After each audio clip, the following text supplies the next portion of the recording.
Good morning, Presidents, Mr. Prime Minister, Excellencies, dear colleagues, a very good morning to all of you. A warm welcome, a very warm welcome to our summit on clean cooking in Africa. This is a great day for the International Energy Agency, and I am sure for my co-chairs to host so many of you here today. But let me first introduce my fellow co-chairs, Her Excellency President Hassan of Tanzania,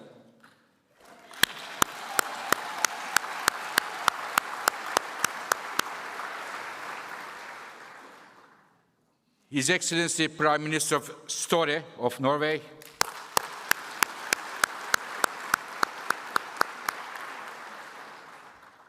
and President Adesina of the African Development Bank.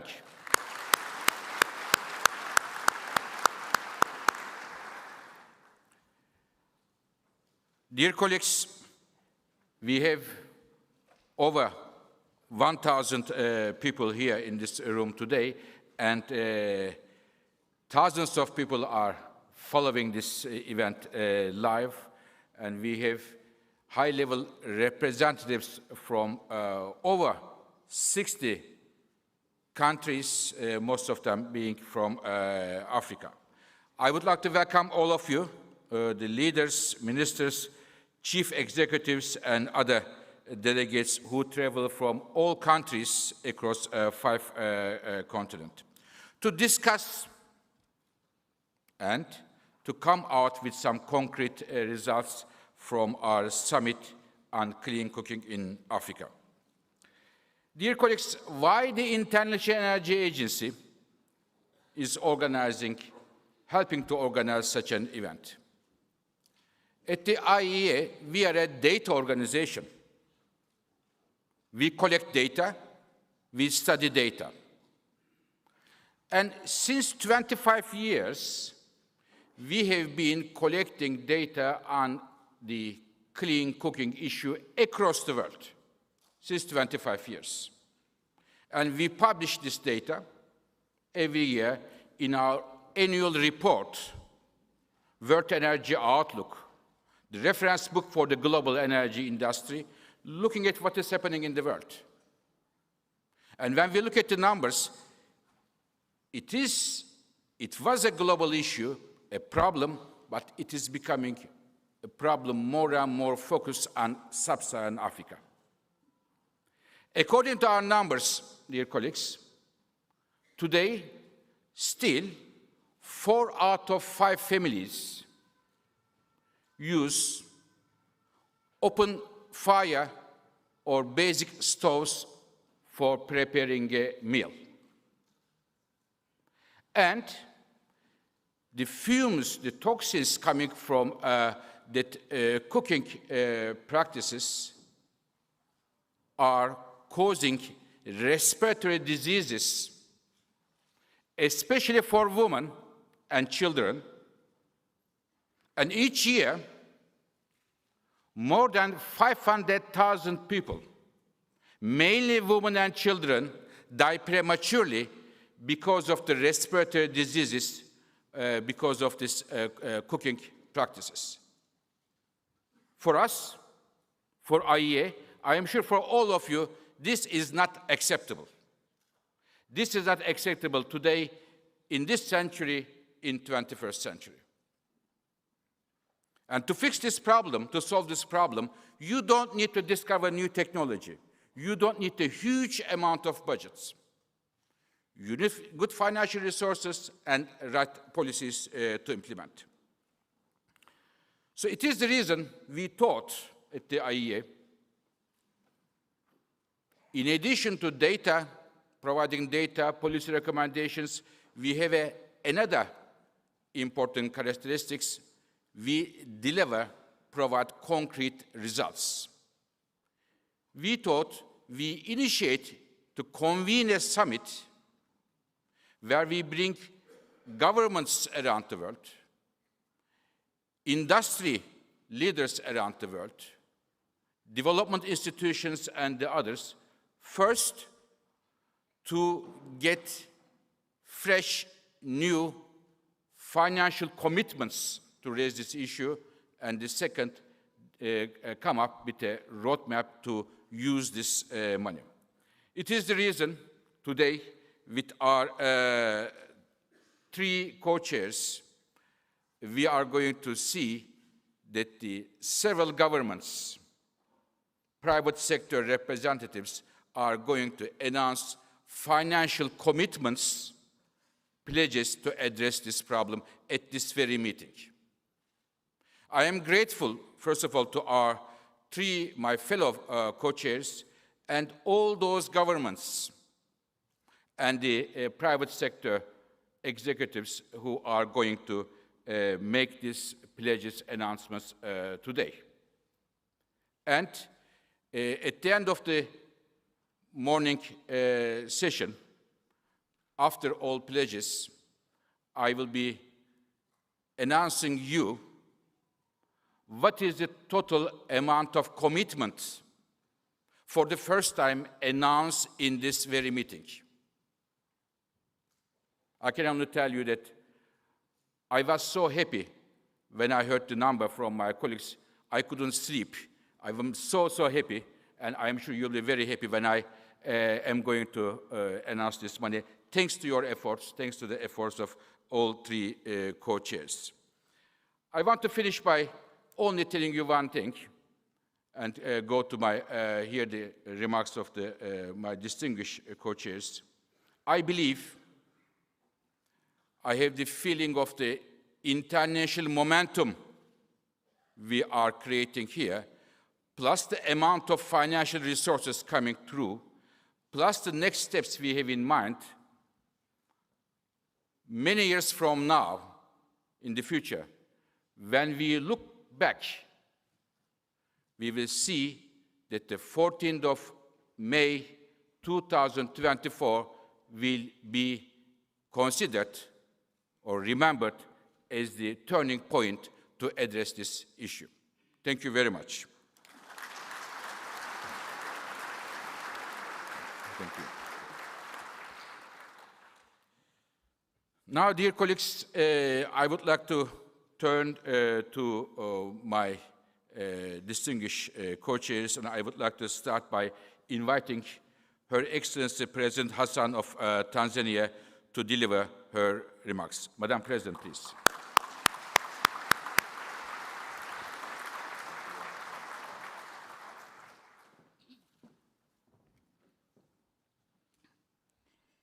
Excellency co-chairs, President Julius, Maada of Sierra Leone, other heads of state and government, Excellencies, representatives of heads of state and government, honorable ministers, distinguished delegates, ladies and gentlemen, good morning. It is fitting that we are convened in this UNESCO hall today, both because clean cooking means science, technology, and innovation, and because Tanzania enjoys a historic commitment to environmental conservation while promoting societal well-being. With protected areas encompassing 1/3 of its land, including 7 World Heritage Sites, with clean cooking, Tanzania's story of conservation, harmony, and responsibility continues.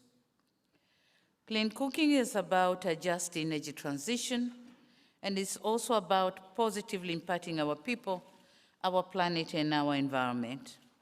It should therefore be a priority agenda for Africa. I, in this regard, commend the International Energy Agency for declaring 2024 the Year of Clean Cooking and for convening this summit. I also commend Dr. Birol and the co-chairs for their unwavering dedication. And I appreciate everyone here for honoring the invitation to discuss on ensuring clean cooking access for all. Ladies and gentlemen, it is said that currently clean cooking access rates globally range from 60% in Central and Southern Asia to over 80% in Eastern Asia, Latin America, and the Caribbean.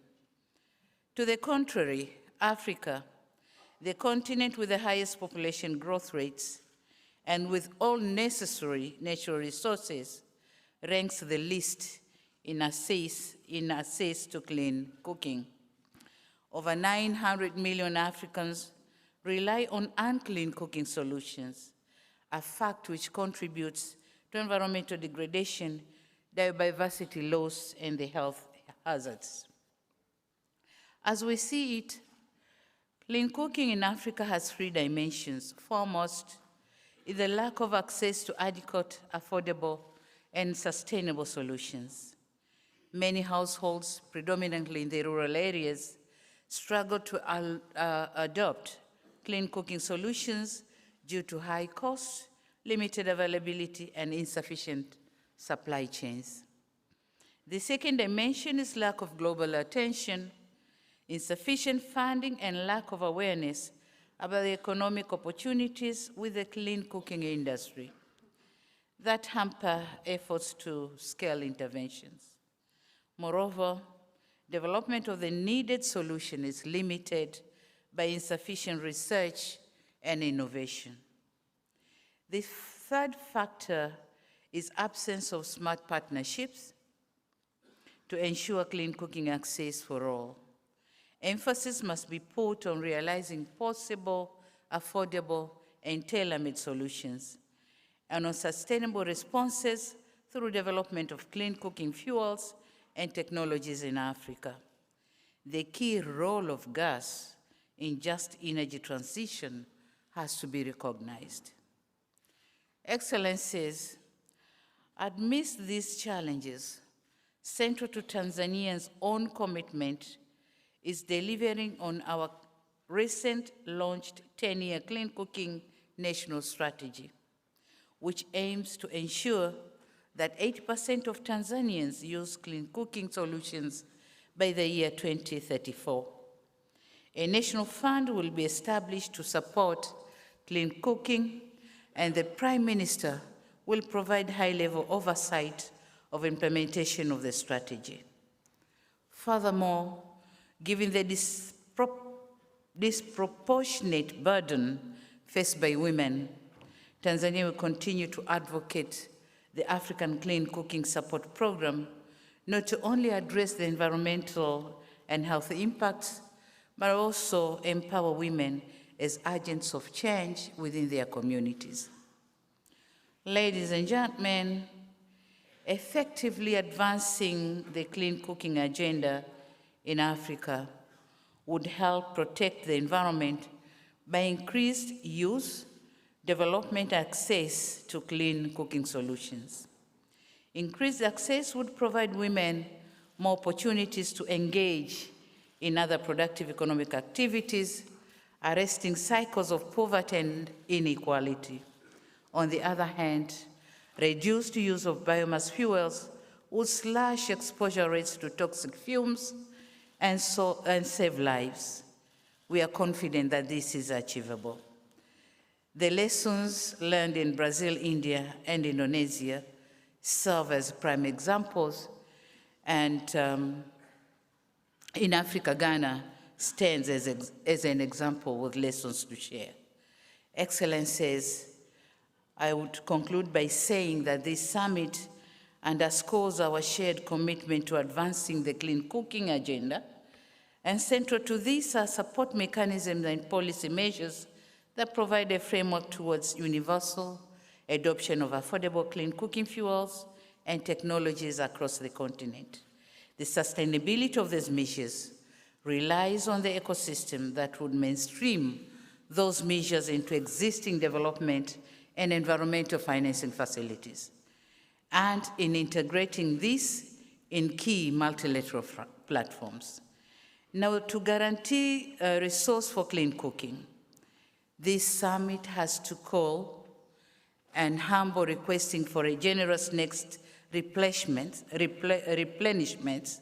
by fund donors, specifically of the African Development Bank, African Development Bank Fund that includes 12 billion for clean cooking. And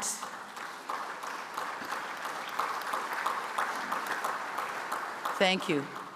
And the replenishment of IDA 21 cycle of the World Bank so as to reach a financial target that the International Energy Agency projects require for clean cooking for all by 2030. We thus thank those who have already contributed, and we'll know the number later, but we still welcome more pledges of policy actions, smart partnership and support in ensuring clean cooking access for all. Thank you very much for listening.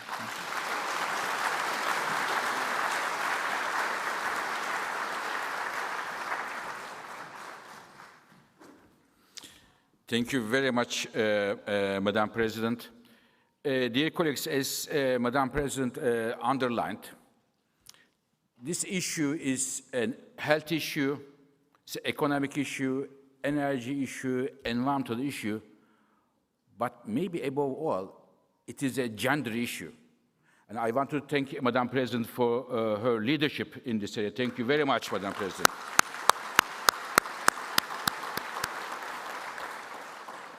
So, dear colleagues, when we had the idea to initiate such a summit and raising the international profile of this issue and also raising a lot of raising a lot of money,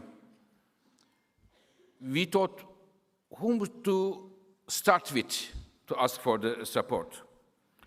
It was last year in November. In Oslo, it was a cold day, mostly cold in Oslo anyways, and I was going to visit the Prime Minister, and I thought maybe I should try my luck.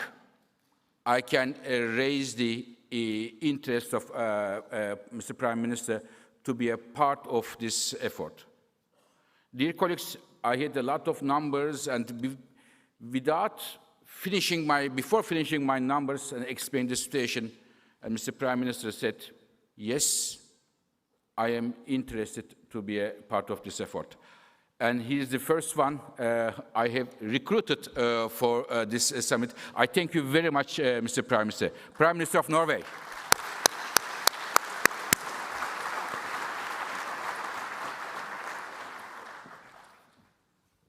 Thank you, co-chairs and excellencies, all of you. May I call you champions for a healthier and more sustainable world. It was an easy question, Dr. Birol, and I'd like to salute you. This is really leadership at the top level, cutting through bureaucratic talk and going for action. I think this is an excellent initiative. We need more of them. And it's really combining the big picture, as I see it, as we deal with at summits and at COPs and other major events, to talk about sustainable energy, reaching our climate objectives. Are we on track? And then this very practical approach of how do we prepare our daily meals. We all have to do that. And we have this shocking fact that cooking your daily meal is a dangerous thing for millions and millions of people. So I believe this is a real opportunity, and you mentioned, Dr. Birol, all the different dimensions that come together, and I can subscribe to all of them. I believe that this summit is about one of those problems where we can tell the world community we can fix it. It is possible to deal with it when so many other issues are complex. It's a unique opportunity to prevent millions of premature deaths, to cut emissions, reduce biodiversity loss, and to improve productivity and create economic growth. But as you said, it's a gender issue, and it's really also about making life better for millions of women and children. I came about this theme when I was working with Dr. Brundtland at the World Health Organization some 25 years ago. And we saw from the statistics that indoor air pollution is a prime cause of premature death for women and for children. And the image that has always stuck with me on visits to Africa is this. After a dangerous walk that can last for hours to get the fuel, It's the caring mother with a young child on her back, leaning over the cooking gear that she has available. Both of them inhaling, the mother and the child, polluted air from the fumes of the firewood she has collected, as the mother is working hard to feed her family. So this, colleagues, is a solvable problem. So when Dr. Birol raised it with me, it was an old engagement for me that this is not high-tech, this is really low-tech, available tech, and it's really about getting together finance, logistics, and political will to move forward. We know that these solutions can transform lives. We've seen that it works in other parts of the world, especially in Asia. And so the challenge here today is not to reinvent the wheel, but to make sure that such solutions, the technologies, and the fuels reach African households. And I also salute the President of Tanzania for being such a dignified voice on this. She paid a visit, official state visit to Norway some weeks ago, and we had the opportunity to raise this issue, and I'm very happy to be with you on this, Madam President. And then again, here at UNESCO, never before have so many leaders met to discuss clean cooking. So I believe we have a big undertaking. We can now move forward and make a difference. I also meet Dr. Birol in another capacity, and also the President of the African Development Bank with all his initiatives that are really making a difference, as co-chair of the Global Leadership Council of the Global Energy Alliance for People and Planet. I use every opportunity to underline the value of partnerships. We made a great partnership on vaccines 25 years ago, the Gavi Alliance, that has brought vaccines to millions of children, really secured children from dying of under age of 5 diseases. And now we have to take that approach of partnership, which is not about seminars, but about real action, to governments, private companies, development partners, international organizations, philanthropists, and civil society, and we can achieve more. Norway will, for its part, continue to be a trusted partner for our friends in Africa. We have supported programs in many African countries on this issue, including Uganda, Tanzania, Ethiopia, and Mozambique. We have worked and are working with the World Bank, the African Development Bank, private sector, and civil society. And we are now also urging the energy companies that have skills and competence in this to come forward with technical solutions and also finance to support. I'm pleased to announce today that Norway is committed to investing approximately $50 million to support clean cooking.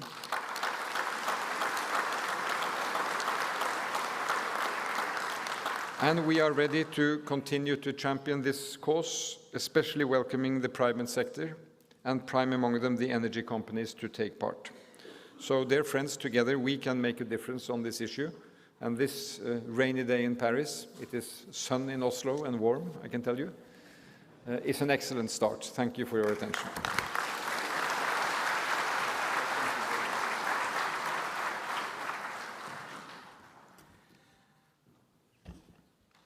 Thank you very much, Mr. Prime Minister.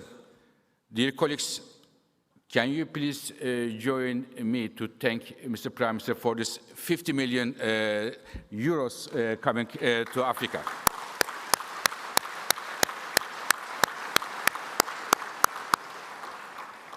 I say Oslo, Norway has a cold weather, but they have warm hearts, and it's one of the expression of that. Thank you very much, Mr. Prime Minister, for your leadership here.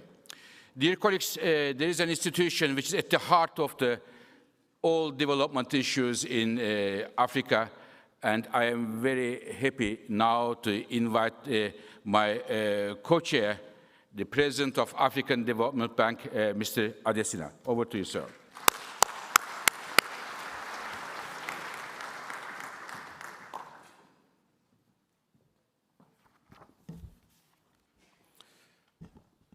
Thank you very much, my dear brother, Dr. Birol. Thank you to all your excellencies, the co-chairs. Your Excellency, President Samia Suluhu Hassan, my dear sister, President of the United Republic of Tanzania. Your Excellency, President Bill, President of the Republic of Sierra Leone. Your Excellency, Faure Gnassingbé, President of the Republic of Togo. Your Excellency, Prime Minister Jonas, Støre, of Norway, and thank you for all the great leadership that you provide, even on our joint effort on the Global Alliance on Energy for People and the Planet. And of course, my dear brother, Dr. Fatih Birol, the Executive Director of the International Energy Agency. Your Excellencies, heads of international organizations, honorable ministers, business leaders, distinguished ladies and gentlemen, good morning. It gives me great delight to welcome you all to the Summit on Clean Cooking in Africa. Please permit me, I will be speaking both as President of the African Development Bank, but as somebody who suffered a lot from the consequences of lack of clean cooking as a kid.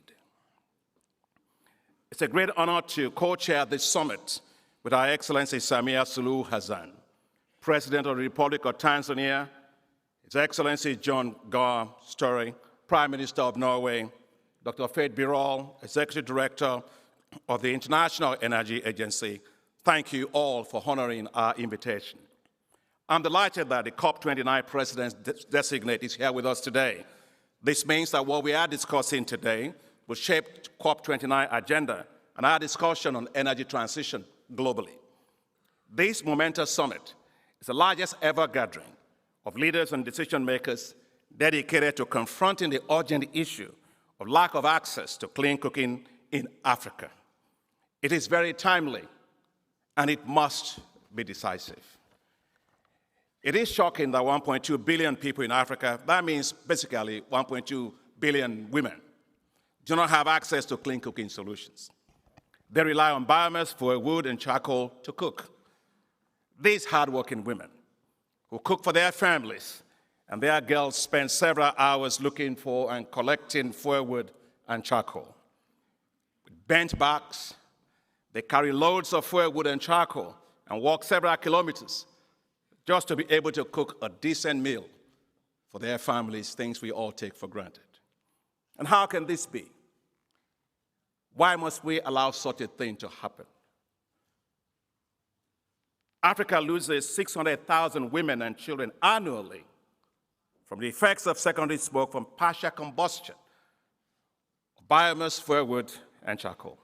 And that means we will lose 6 million people in 10 years if we don't change that, and that's not acceptable. It's estimated globally that the health cost alone from impaired health is in the order of $1.4 trillion, according to the International Energy Agency, with over half of that, $700 billion, being in Africa. As a kid, I'm not wearing glasses just because I went to university or anything like that. I started wearing as a kid because I spent most of my time collecting firewood and charcoal and blowing into the stoves. I lost a friend of mine.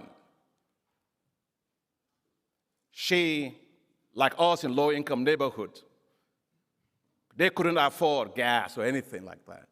And she had gone to buy kerosene from one of the gas stations close by. They poured petrol into the cylinder for her. She went home, she tried to cook, she died, so did all her family. How can this be? Why do we let things like that happen? Access to clean cooking is more than cooking. It is about human dignity, fairness, justice, and equity for women.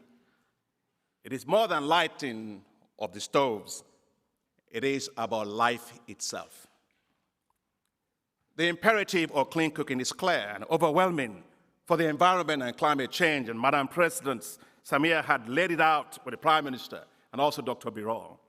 Access to clean cooking will save at least, according to their estimates of IEA, 200 million hectares of forest globally, with 110 million of that being in Africa by 2030. Universal access to clean cooking will reduce greenhouse gas emissions globally by 1.9 gigatons of CO2 equivalent, which is equal to all the emissions from airplanes and ships today, again, according to the IEA. Providing universal access to clean cooking, therefore, is right, fair, just, and the globally responsible thing to do. Our gathering here today will take decisive actions to solve this problem, and I know that we can, at scale, once and for all, for women and girls, for life, for the environment, and for dignity itself. The solutions for clean cooking are well known, from liquefied petroleum gas, LPGs, natural gas for use for electricity to allow for electric stoves or e-cooking, use of ethanol and biogas. We know, at least I know, the so-called improved clean cooking stoves, and I'm not denigrating it at all because I used it as a kid. But they simply give you thermal efficiency in the use of heat for cooking, but they still rely on firewood, on charcoal, or biomass. So let's be clear. There is nothing improved in continued suffering. No woman in Africa should have to cook again with firewood, charcoal, and biomass. We have a saying in my culture, what is bad is not good. I wish to highly commend Our Excellency President Samia Suluhu Hassan of Tanzania for establishing the national program you have to solve this challenge in Tanzania and in other parts of Africa with the African Women Clean Cooking Support Program, which you launched at COP28. Sometimes I think if you want to solve problems, just give it to women. They'll solve it.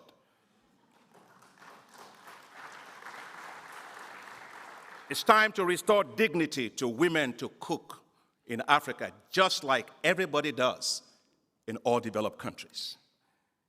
The International Energy Agency has estimated that it will cost only $4 billion per year in Africa to achieve universal access to clean cooking. African governments must play their leadership role.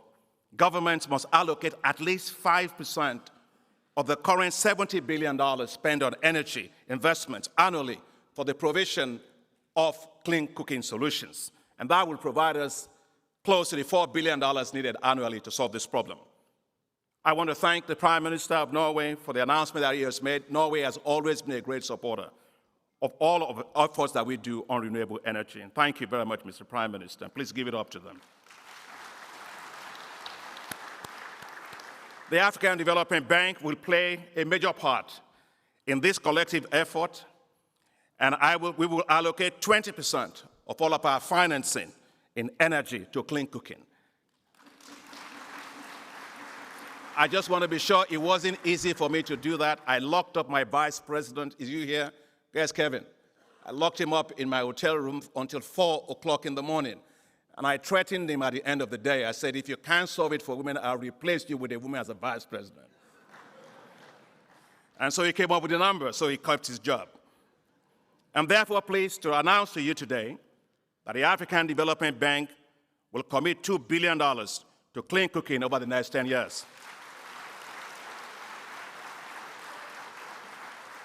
We will work with governments to develop and roll out clean cooking solutions at scale, along with supportive policies, standards, safety, and regulations, as well as fiscal incentives to improve accessibility and affordability.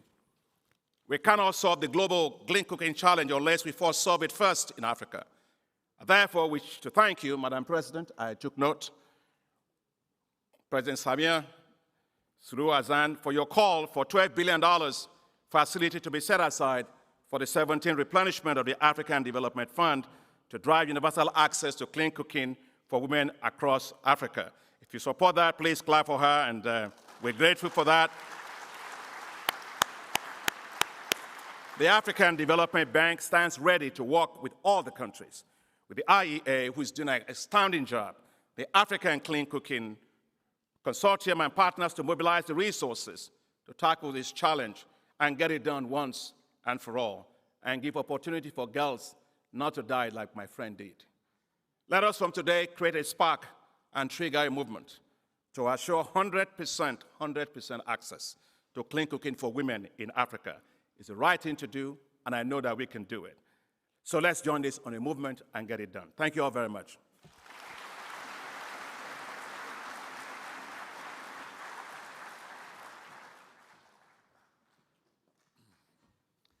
So very many thanks, President Adesina, for this very comprehensive speech and repeating what you have already gave the good news during the COP28, your great contribution financial contribution to address this very problem. So, dear colleagues, I would like to now invite three guests of honors to the stage. If I may, I would like to start with inviting His Excellency Julius Maada Bio, President of Sierra Leone.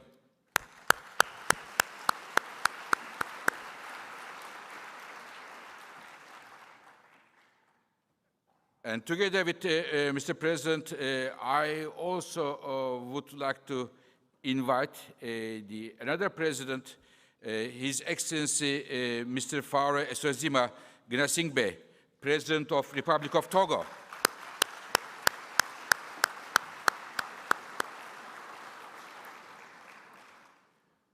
And finally, I am pleased to invite on the stage the Executive Vice President of European Commission, Mr. Maroš Šefčovič.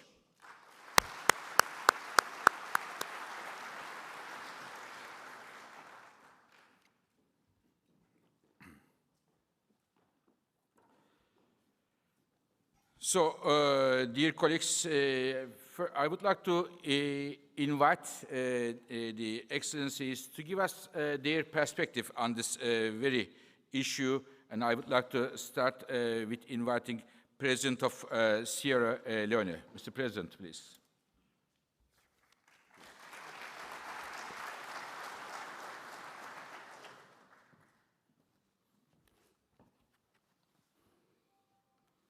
Thank you very much, Fatih. Your Excellency Samia Suluhu Hassan, President of the United Republic of Tanzania, Your Excellency President Faure Gnassingbé, President of the Republic of Togo, Your Excellency Jonas Gahr Støre, Prime Minister of Norway, my brother Dr. Akinwumi Adesina, President of the African Development Bank Group, Dr. Fatih Birol, Executive Director of the International Energy Agency, distinguished ladies and gentlemen. It gives me great pleasure to be here this morning to participate in this very historic, first ever global summit on clean cooking in Africa. I am particularly heartened that my dear sister, President Samia Hassan, is co-chairing this summit along three distinguished individuals: the Prime Minister of Norway, Dr. Adesina, and Dr. Birol, whose leadership and commitment to this cause are truly, truly commendable. Thank you for your commitment.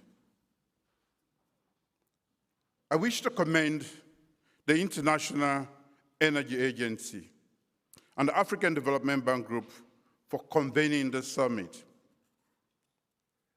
The urgency of our task is underscored by the IEA's analysis, which reveals that nearly 1 in 5 Africans still cook their meals over open fires and traditional stoves. Shockingly, 900 million Africans lack access to clean cooking fuels, a number that is projected to increase by 2030 if we do not act swiftly and decisively. Regrettably, our past experience have revealed a disheartening truth. Clean cooking, a matter of utmost importance, is often overlooked in our energy access and electrification planning process in our various countries. Today's summit is a call to action, a plea to prioritize this crucial matter for the betterment of our people and our planet. This summit calls on all of us to act big and boldly if we are to achieve Sustainable Development Goal 7. We cannot achieve our global net zero target without a robust effort to address access to clean cooking solutions in Africa and South Asia in particular. Therefore, we must be bold enough to implement the right policies, create the enabling environment to ensure that close to the 1 billion people currently lacking access to clean cooking in Africa and elsewhere can transition to cleaner fuels and technologies. Your Excellencies, ladies and gentlemen, in the context of Sierra Leone, the 2023 SDG tracking report shows that Sierra Leone's access to clean fuel and technologies for cooking was at 0.8% in 2021, with 1.5% of the population in urban areas having access and 0% in rural areas with access. The absence of access to clean cooking solutions significantly affects Sierra Leone's economy, with an estimated annual cost of inaction totaling $4.7 billion. These costs stem from adverse impacts on various fronts. Women's lost productivity, $1.4 billion. Health, $3.2 billion. And climate change impact, $0.2 billion. So, ladies and gentlemen, this summit on clean cooking in Africa to make 2024 a turning point for clean cooking is critical for Sierra Leone, and that is why I am here. My government recognizes the importance of access to clean cooking and is committed to taking bold steps because it is the right thing to do for our people.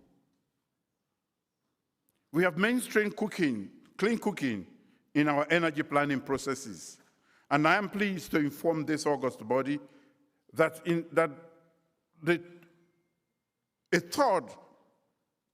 third quarter of this year, we will finalize the following key policy instruments and initiatives to address clean cooking issues.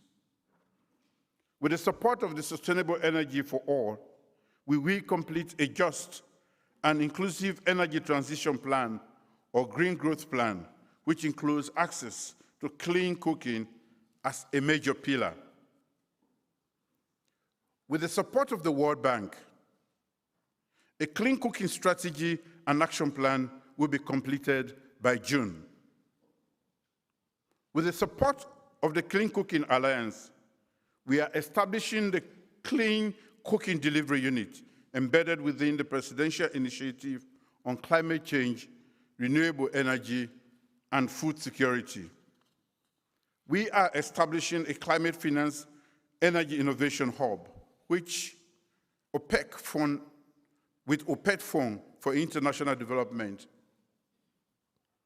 Furthermore, with the support of the University of Loughborough and the Modern Energy Cooking Services, we will commence a techno-economic study and readiness assessment for electric cooking in urban areas, similar to work done in Uganda, Kenya, and Mozambique. As a country susceptible to the harsh realities of climate change, we are committed to building climate resilience and gradually transitioning to green growth. Notably, we are working on strategic policy instruments including a National Climate Change Act and a set of regulations for climate finance to support our forests, provide an enabling environment for investment in climate resilience and alternative livelihoods, and create a transparent and credible carbon trading system that will leverage our abundant grain assets. Ladies and gentlemen, I acknowledge the commitment and leadership of my fellow African leaders. Several nations across the continent are taking bold steps towards clean cooking, setting ambitious targets and working with Clean Cooking Alliance to establish delivery units and enable more carbon finance and private sector investment in the sector. We recognize that each country's transition journey is different and must be respected. Progress has been made, and more is possible with our collective efforts. It requires strong commitment and action, political will, and adequate resources. The IEA estimates that we need about $4 billion a year to solve our challenges and ensure universal clean cooking access by 2030. Today, we have a unique opportunity to change the trajectory of clean cooking for all, especially for our women who have been the most disenfranchised. You are here because you want to make a difference. Let us join hands together and make a difference, change lives, and protect our environment. Let us make 2024 a turning point for clean cooking in Africa. Thank you.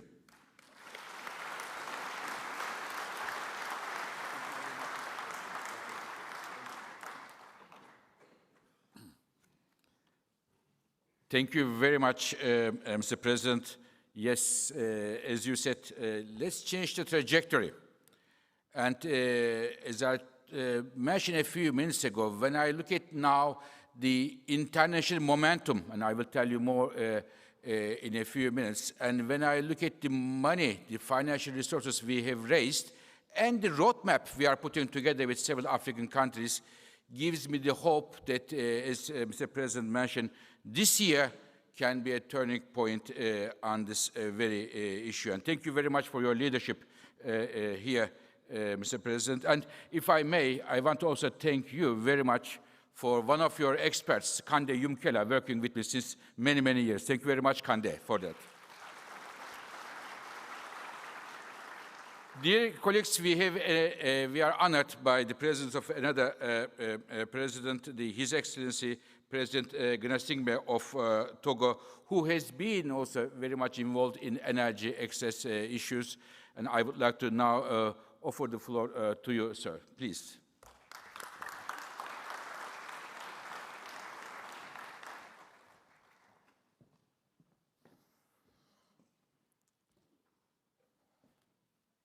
Avec votre indulgence, je vais devoir parler en français. Madame, Messieurs les chefs d'État et de gouvernement, chers amis participants à ce sommet, nous sommes réunis pour traiter d'un sujet peu connu du grand public et qui revêt pourtant une importance majeure. La pratique de la cuisson des aliments date de la préhistoire. Les premiers foyers connus pour la cuisson ont été détectés au Moyen-Orient il y a à peu près 800 000 ans. Et chacun s'accorde à reconnaître qu'il s'est agi d'une étape essentielle dans l'émergence de nos civilisations. Mais aujourd'hui, force est de constater que la cuisson traditionnelle n'est plus soutenable. C'est un changement important. With apologies from the interpreters who are starting late, this is a policy that calls for powerful, impactful interventions from the public authorities. And we have heard about some of these already, but I would like to briefly return to them. We know, first of all, that there are the health effects. Everyone is familiar with the harmful effects of carbon monoxide and fine particles, which have very harmful effects on health. We have heard this figure, 3.7 million deaths per year, of which 600,000 per year in Africa alone, due to these problems. And then, of course, we have the fact that the traditional cooking methods are not compatible when they are biomass-based with environmental health for the continent, for the planet. We can reduce greenhouse gas emissions by gradually doing away with these traditional biomass-based cooking methods, and at the same time, we can combat deforestation. Let me recall that some 2/3 of deforestation in this context can be contributed by Africa. And finally, there is the dimension of social development, of equity between men and women, as Fatih Birol was recalling, men and women who make up 60% of the victims of these forms of cooking. Then the fact that the use of biomass for cooking eats up huge amounts of time and takes some 2 or 3 hours every single day for the collection of fuel, which could otherwise be used for other purposes such as education. And this has an impact primarily on women and young women who are primarily tasked with gathering firewood. It is therefore essential that the international community take control of this problem. As you know, there are 3 major ways that we can make this happen. First of all, there is LPG cooking, which I see as the most efficient, both in terms of reducing emissions from cooking and in terms of ease of use. This method is scheduled to make up some 70% of the future development of clean cooking over the coming years. Then you have electric cooking, which is an interesting option for a reduction of GHGs, but which calls for high-quality electricity distribution networks, which is a challenge in our countries. This leaves the improved cook stoves, which are designed to be somewhat less destructive and harmful to health than traditional methods, which I see as only a half measure. As I see it, LPG is really the way forward, and this we saw during COP28, the African Development Bank. I'd like to pay tribute to our brother Adesina, who has made this pledge to make a major contribution of over 25% then to this sector. But the stakes in Africa are even higher than everywhere else. We expect that at the end of this decade, we will still have the same number of people using traditional cooking methods, more than 1 billion then. And of course, population growth is contributing to this, as always, and we are failing to keep up with the pace of population development in this regard.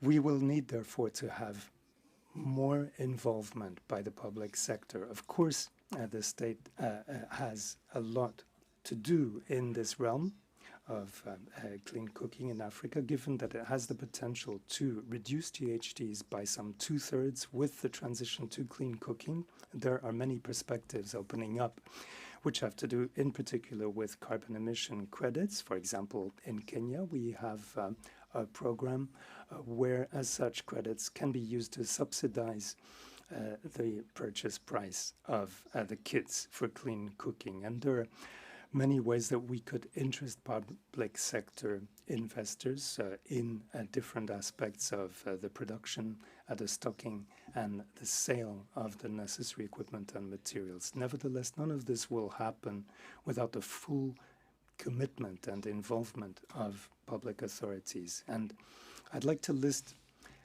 several different aspects here that could be relevant. First of all, subsidies to the purchase of kits. This could be a fundamental way to make it possible for households who cannot afford it to purchase clean cook stoves. Secondly, subsidies to provide for price stability. It is essential that we control LPG prices so that we can avoid excess volatility of prices. In 2022, about 100 million households in France returned to biomass cooking because they simply couldn't keep up with the price of LPG. For example, in Nigeria after the month of March 2023. And thirdly, you have the transition management policy, since so many people work in wood for both heating and cooking in Africa. And fourthly, you have regulation. Of course, there's a lot of promise in carbon credits, but we should note that a number of scandals have highlighted the fact that some projects are not sufficiently sound, and we need to make sure that we have adequate supervision and regulation to provide for the viability and efficiency of these, or effectiveness of these initiatives. I'd like to conclude by saying that it is essential that we have coordination around the continent in this respect. Such a coordinated policy is essential, first of all, to provide for a smooth transition. In Africa, we have to import almost all of our LPG. We do not have enough refining capacity on the continent. We need to move gradually towards energy autonomy and make ourselves less exposed to market fluctuations. This was highlighted by the war in Ukraine. And to this end, we must develop continental production of LPG as well as the necessary infrastructure and storage infrastructure. Secondly, I'm convinced that Africa has to speak in a united voice on this topic as well as many others. The transition to clean cooking is controversial because it often involves subsidizing fossil fuels such as LPG. Likewise, investing into fossil fuels becomes more and more difficult for international financial institutions as well as ESG investors. And so it is important for Africa to be able to defend the idea that we have to envisage these kinds of investments. Development investment funds and ESG funds have to adjust their criteria in order to be able to invest in LPG and other fossil alternatives that are much cleaner than biomass fuels. So we have to be realistic and clear-headed so that we are not open up to sterile debates. And that's why. Thank you very much for listening.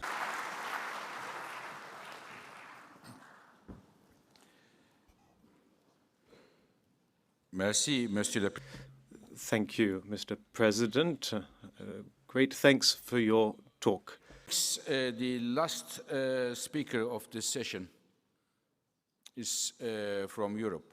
Europe itself went through difficult times in terms of energy in the last 2 years, but thanks to the good management of this crisis by the European Commission and having good friends like Norway, I should say, Europe went through these difficult times. And I know that our speaker today, the Executive Vice President Šefčovič, and his colleagues know that Africa is a neighbor of Europe and a good neighbor. And I would like to hear now, together with you, the views of the Executive Vice President of European Commission, Maroš Šefčovič.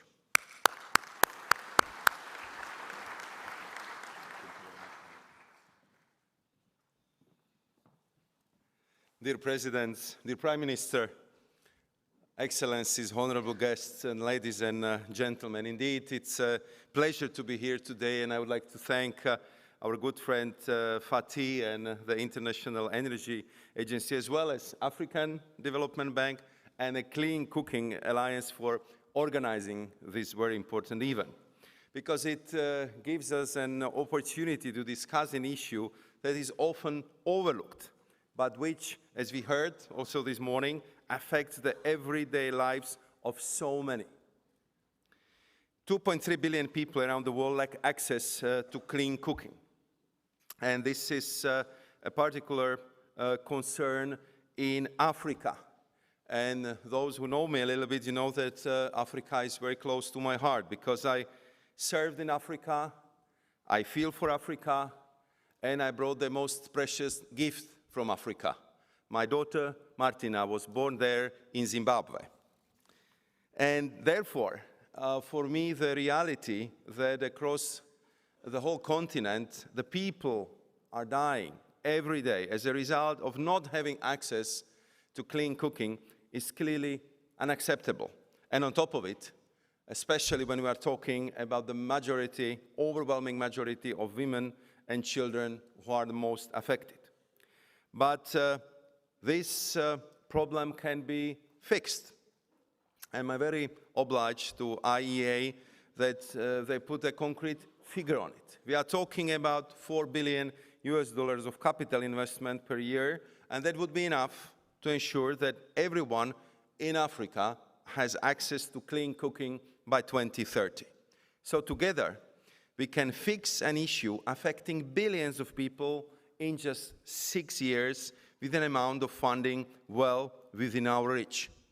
And if you want to be honest, let's look around the current global situation. There are not that many global issues, global problems that can be solved within 6 years and with this amount of money, especially if they have such a massive negative impact economically, environmentally, and of course, when it comes to such an extent, also the issue of gender equality. So I think that it's quite clear that we must act, and we must act now. I would like to reassure you that the European Union is fully committed to playing its part. The EU funding already supports many initiatives such as Cook Fund program in Tanzania, which has so far supported small and medium enterprises distributing clean cooking devices and fuel, or the project on reducing the climate impact of cooking in Rwanda, which supports the sustainable production and dissemination of improved cook stove. So we know that these initiatives work and that they bring results. And therefore, I am pleased to announce today that as a Team Europe, we have mobilized 400 million euros for clean cooking activities.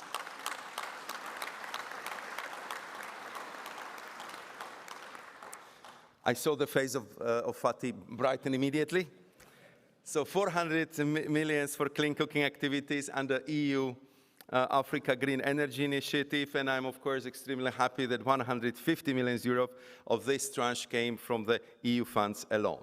So we would make sure that this funding is directed notably to Spark Plus, the first fund dedicated to the clean cooking financing companies that offer next generation energy solution in sub-Saharan Africa, and the strengthening of entrepreneurial ecosystem for clean cooking program. Team Europe will also soon launch a regional clean cooking action for West Africa, initiative supporting policymaking, private sector development, and enabling environment for cleaner cooking solutions. And we would continue to promote collaboration between multilateral and national partners. We in the EU very much welcome all international endeavors such as Clean Cooking Alliance, High-Level Platform for Action, and the Global E-Cooking Coalition, because we believe that through initiatives like these, we can foster innovative partnership to support market development and private sector growth. I would say that here the one word would be key: cooperation, synergy, and complementary support to each other to make sure that together we would develop the necessary results. All this would be vital, that our efforts would make a difference to the lives of people all around the world, but especially in Africa when it comes to clean cooking. Thank you very much.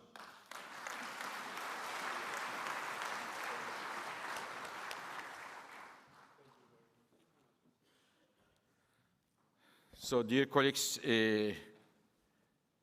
can you please join me to thank the European Union for its very generous contribution. Thank you.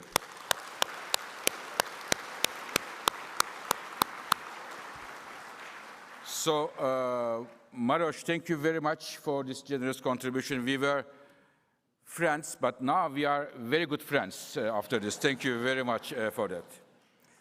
So, dear colleagues, may I now thank all our speakers, and now I would like to suggest that we have a picture. Okay.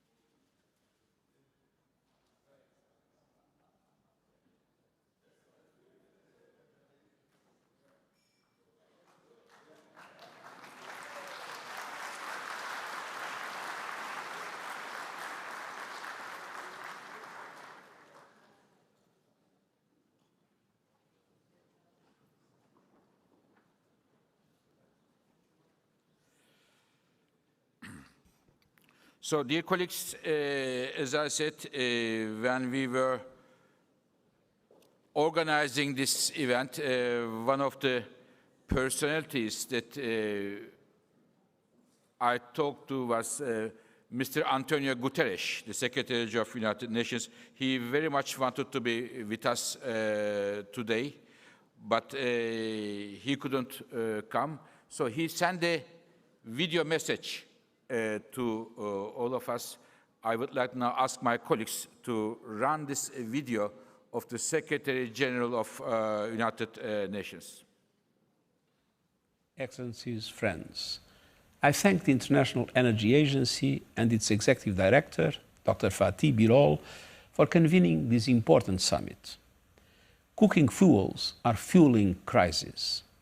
Globally, over 2 billion people, most of them poor, are forced to rely on cooking methods that make them sick, hobble sustainable development, and add to climate chaos. Without action, more than 1 billion people in sub-Saharan Africa alone will still not have access to clean cooking by 2030. This is bad for women and girls, who are often responsible for collecting fuels for preparing meals. It is bad for health. Indoor pollution, including from fires and stoves, kills over 3 million people every year, with women and children most at risk. And it's bad for the climate.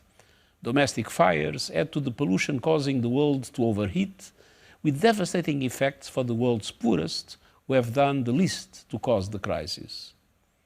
Reversing these injustices must be a global priority.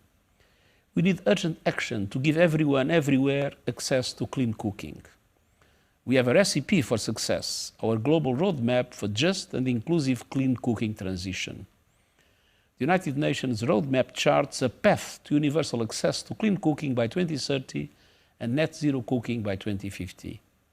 I urge you all to put it into practice and to ensure finance is available for sustainable development and climate action, including clean cooking.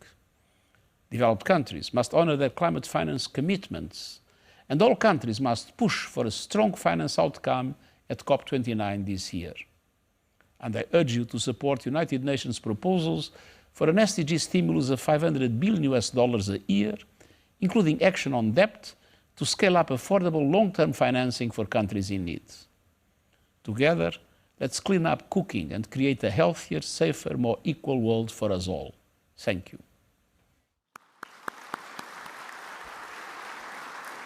So we thank Mr. Secretary General for this important contribution.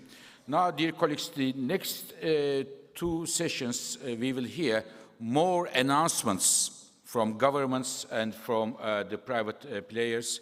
So I would like to, and after this, I will come and announce the total amount of money raised in this very meeting. But now it is my great pleasure and honor to invite Her Excellency Madame Michelle Bachelet on stage, who will be moderating this session. As you all know, Madame Bachelet is the former president of Chile, and has been the High Commissioner for Human Rights at United Nations. We all know Madame Bachelet. Thank you very much, Madam President, being with us. Thank you very much, and over to you. Thank you.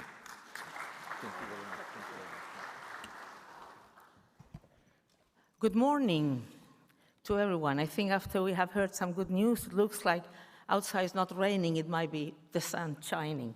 Let's hope so. Your Excellencies, distinguished guests, ladies and gentlemen, it is truly a pleasure to moderate the next segment of the IEA Summit on Clean Cooking in Africa, focusing particularly on elevating clean cooking on the global energy, health, development, gender, environment, and climate agenda. We have heard today, of course, what we know, but it's important to remember so we can really give more, I would say, priority to this issue, that the lack of access to clean cooking has implications across so many aspects of the Sustainable Development Goals, from health, gender, environment, protection, development, education, and climate. I am a medical doctor, a pediatrician, and as thus, I know exactly that a lack of access to clean cooking has major health implications, resulting in premature death due to respiratory diseases, with women and children bearing the worst consequences. Moreover, women are already burdened with household responsibility, spend up to 5 hours daily gathering cooking materials, exacerbating, as we have heard as well, socioeconomic disparities. So this challenge, coupled with the environmental toll of deforestation, underscores the interconnectedness of clean cooking with broad development, gender equality, and the environment. All of these issues are part of the core focus of the number of multilateral fora. However, to date, clean cooking has not featured too prominently. This is the year where that is changing. Already we saw clean cooking appear in the G7 Energy, Environment, and Climate Communique with direct reference to this summit. Our next speakers all represent a number of different circles and fora where clean cooking stands to feature more prominently in the coming years and get a clear multi-year agenda and mandate needed to assure continued progress and advancement on this agenda. It is vital to make 2024 a turning point on ensuring clean cooking access for all becomes a priority across these interconnected agendas. This is what we are here to discuss with the global leading voices from these spheres. To begin this conversation, it's now my privilege and honor to introduce our distinguished speakers. Dr. Tedros, my dear friend, Director General of World Health Organization. His Excellency Mukhtar Babayev, COP29 President-Designate and Minister for Ecology and Natural Resources of Azerbaijan. Mr. Simon Steele, Executive Chief Secretary of the United Nations Framework Convention on Climate Change. Ms. Damilola Ogunbiji, CEO and Special Representative of the UN Secretary General for Sustainable Energy for All and co-chair of UN Energy. And Her Excellency Chrysoula Sakharopoulou, Minister of State for Development and International Partnership of France. Thank you very much, Madam Minister, also because France is our great host country. So I would like to invite Dr. Tedros to take the floor here in the lecture.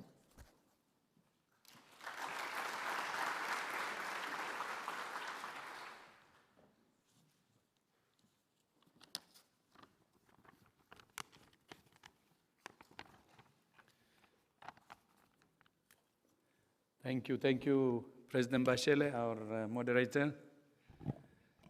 Your Excellency, President Samia Hassan of Tanzania. Your Excellency, President Gnassingbé of Togo. Your Excellency, President Biya of Sierra Leone. And Your Excellency, Prime Minister Støre of Norway. And IAE Executive Director Birol. ADB President Adesina, honorable ministers, fellow panelists, dear colleagues and friends. Bonjour à tous et à tous. It's an honor to be here. And I thank Tanzania, Norway, the IEA, and the African Development Bank for your leadership on this critical issue and for co-chairing this event. I will join my brother Akin actually in saying, I'm talking here today not only as Director General of WHO, but as a child who witnessed the problem with clean cooking. I thank the presence of all the political leaders, and I'm really glad to see that, because that will give political momentum. As you know, breathing and cooking are essential for life.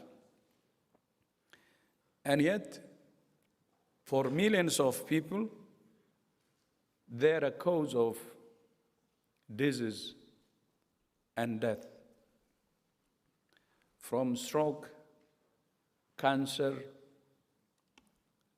and asthma. WHO estimates that every year, 3.2 million people die from household air pollution generated by dirty fuels and stoves for cooking. And around 1/4 of the world's population still depends on wood, charcoal, dung, and crop waste as their primary energy source for cooking, including more than 900 million in sub-Saharan Africa, and that number continues to rise. Women, children, and marginalized communities are the worst affected. Polluting fuels are a threat to the health of people and the health of our planet, as President Samia said earlier. Household air pollution is one of the leading sources of black carbon, a powerful, short-lived climate pollutant.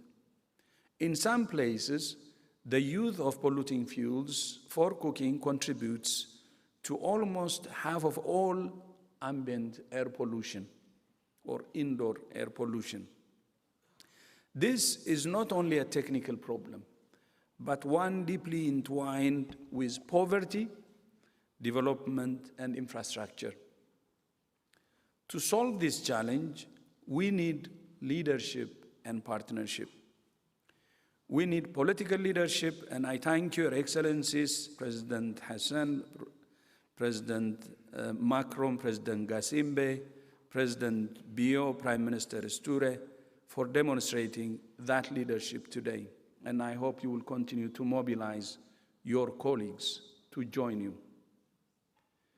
And we need financial leadership, and I thank the ADB for the significant commitment today, $2 billion. Also to the European Union, to PM Støre, and those who are making pledges today. And we need technical leadership, which is where WHO can make the biggest contribution. By the way, Prime Minister Støre told you about his work in WHO in the past, so I think WHO is represented through him and me. And with clarity from WHO, the full support we can give to this very important cause. And we have a long history of supporting countries with recommendations, tools, and technical resources to reduce air pollution and the disease it causes. And fourth, we need partnership. We need each other. Our meeting today is a powerful demonstration of the different strengths we all bring. And I commend the IEA for bringing us together.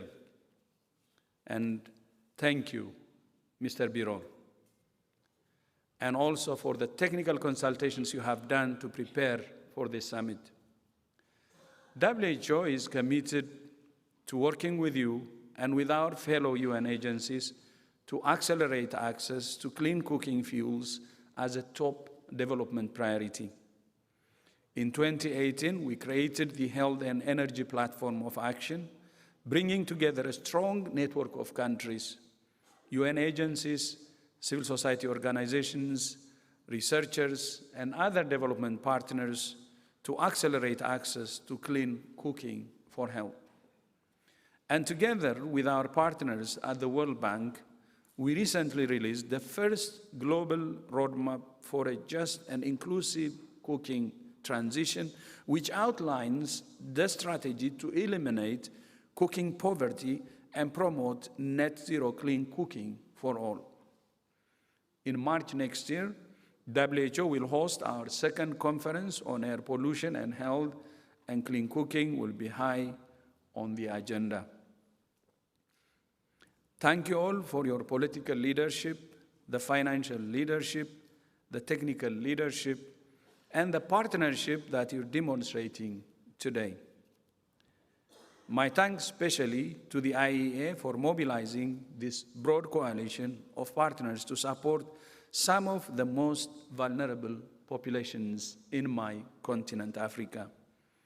WHO welcomes and affirms the Clean Cooking Declaration because breathing and cooking should always be a source of life, not a cause of death.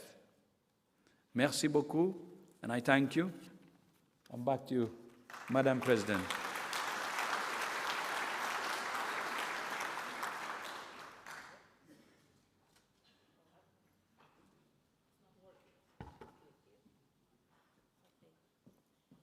Thank you, Dr. Tedros, and for your leadership on continuing giving so much priority in the health agenda as well.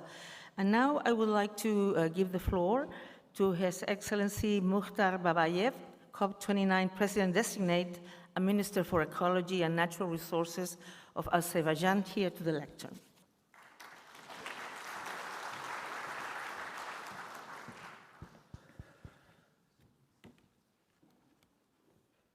Excellencies, ladies and gentlemen, we express our thanks to the International Energy Agency and the co-chairs for the opportunity to discuss African clean cooking and the plan for COP29 to enhance ambition and enable action. It is a pleasure to join everyone and build on the partnership Azerbaijan has developed with Africa, most recently through our period as a chair of the non-aligned movement. Ladies and gentlemen, the direct impact of climate change on the African continent is clear and present, from droughts in southern Africa and recent floods in East Africa. When we meet in Baku for COP29, these affected communities must be front and center in our minds. We will work across two parallel pillars. They are mutually reinforcing, where action on each sends a strong signal in support of other.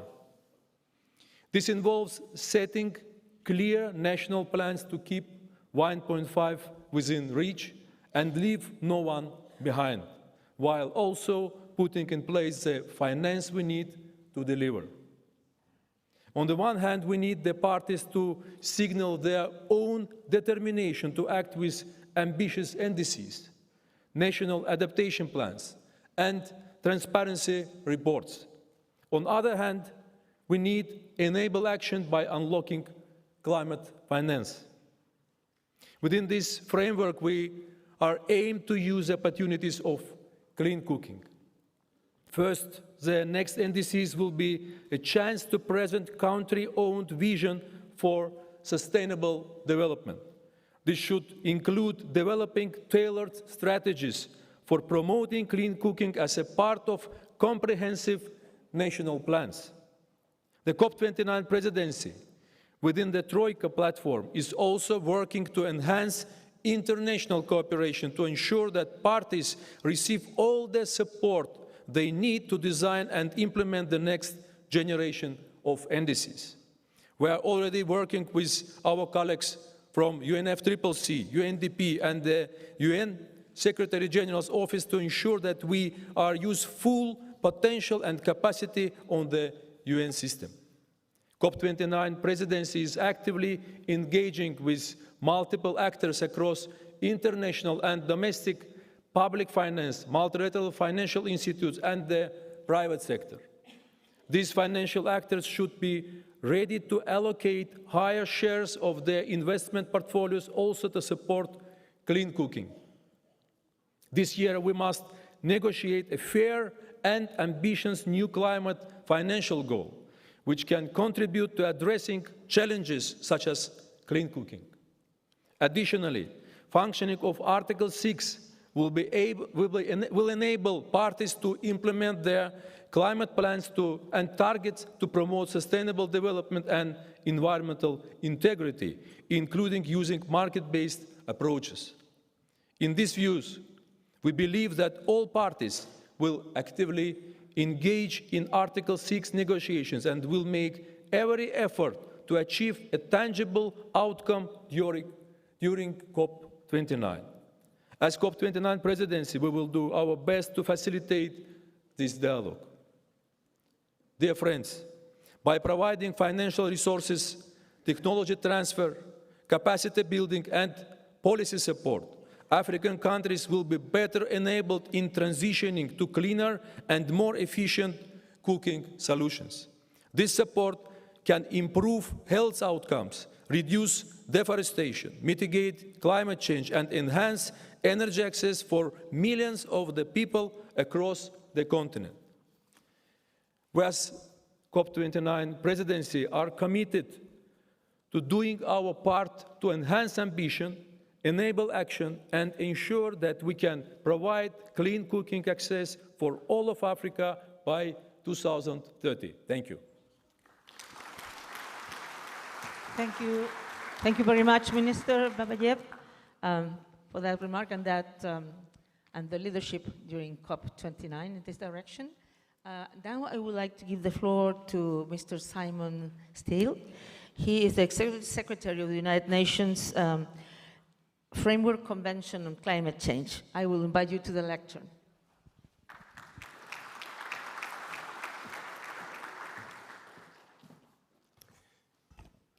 Thank you, Michelle.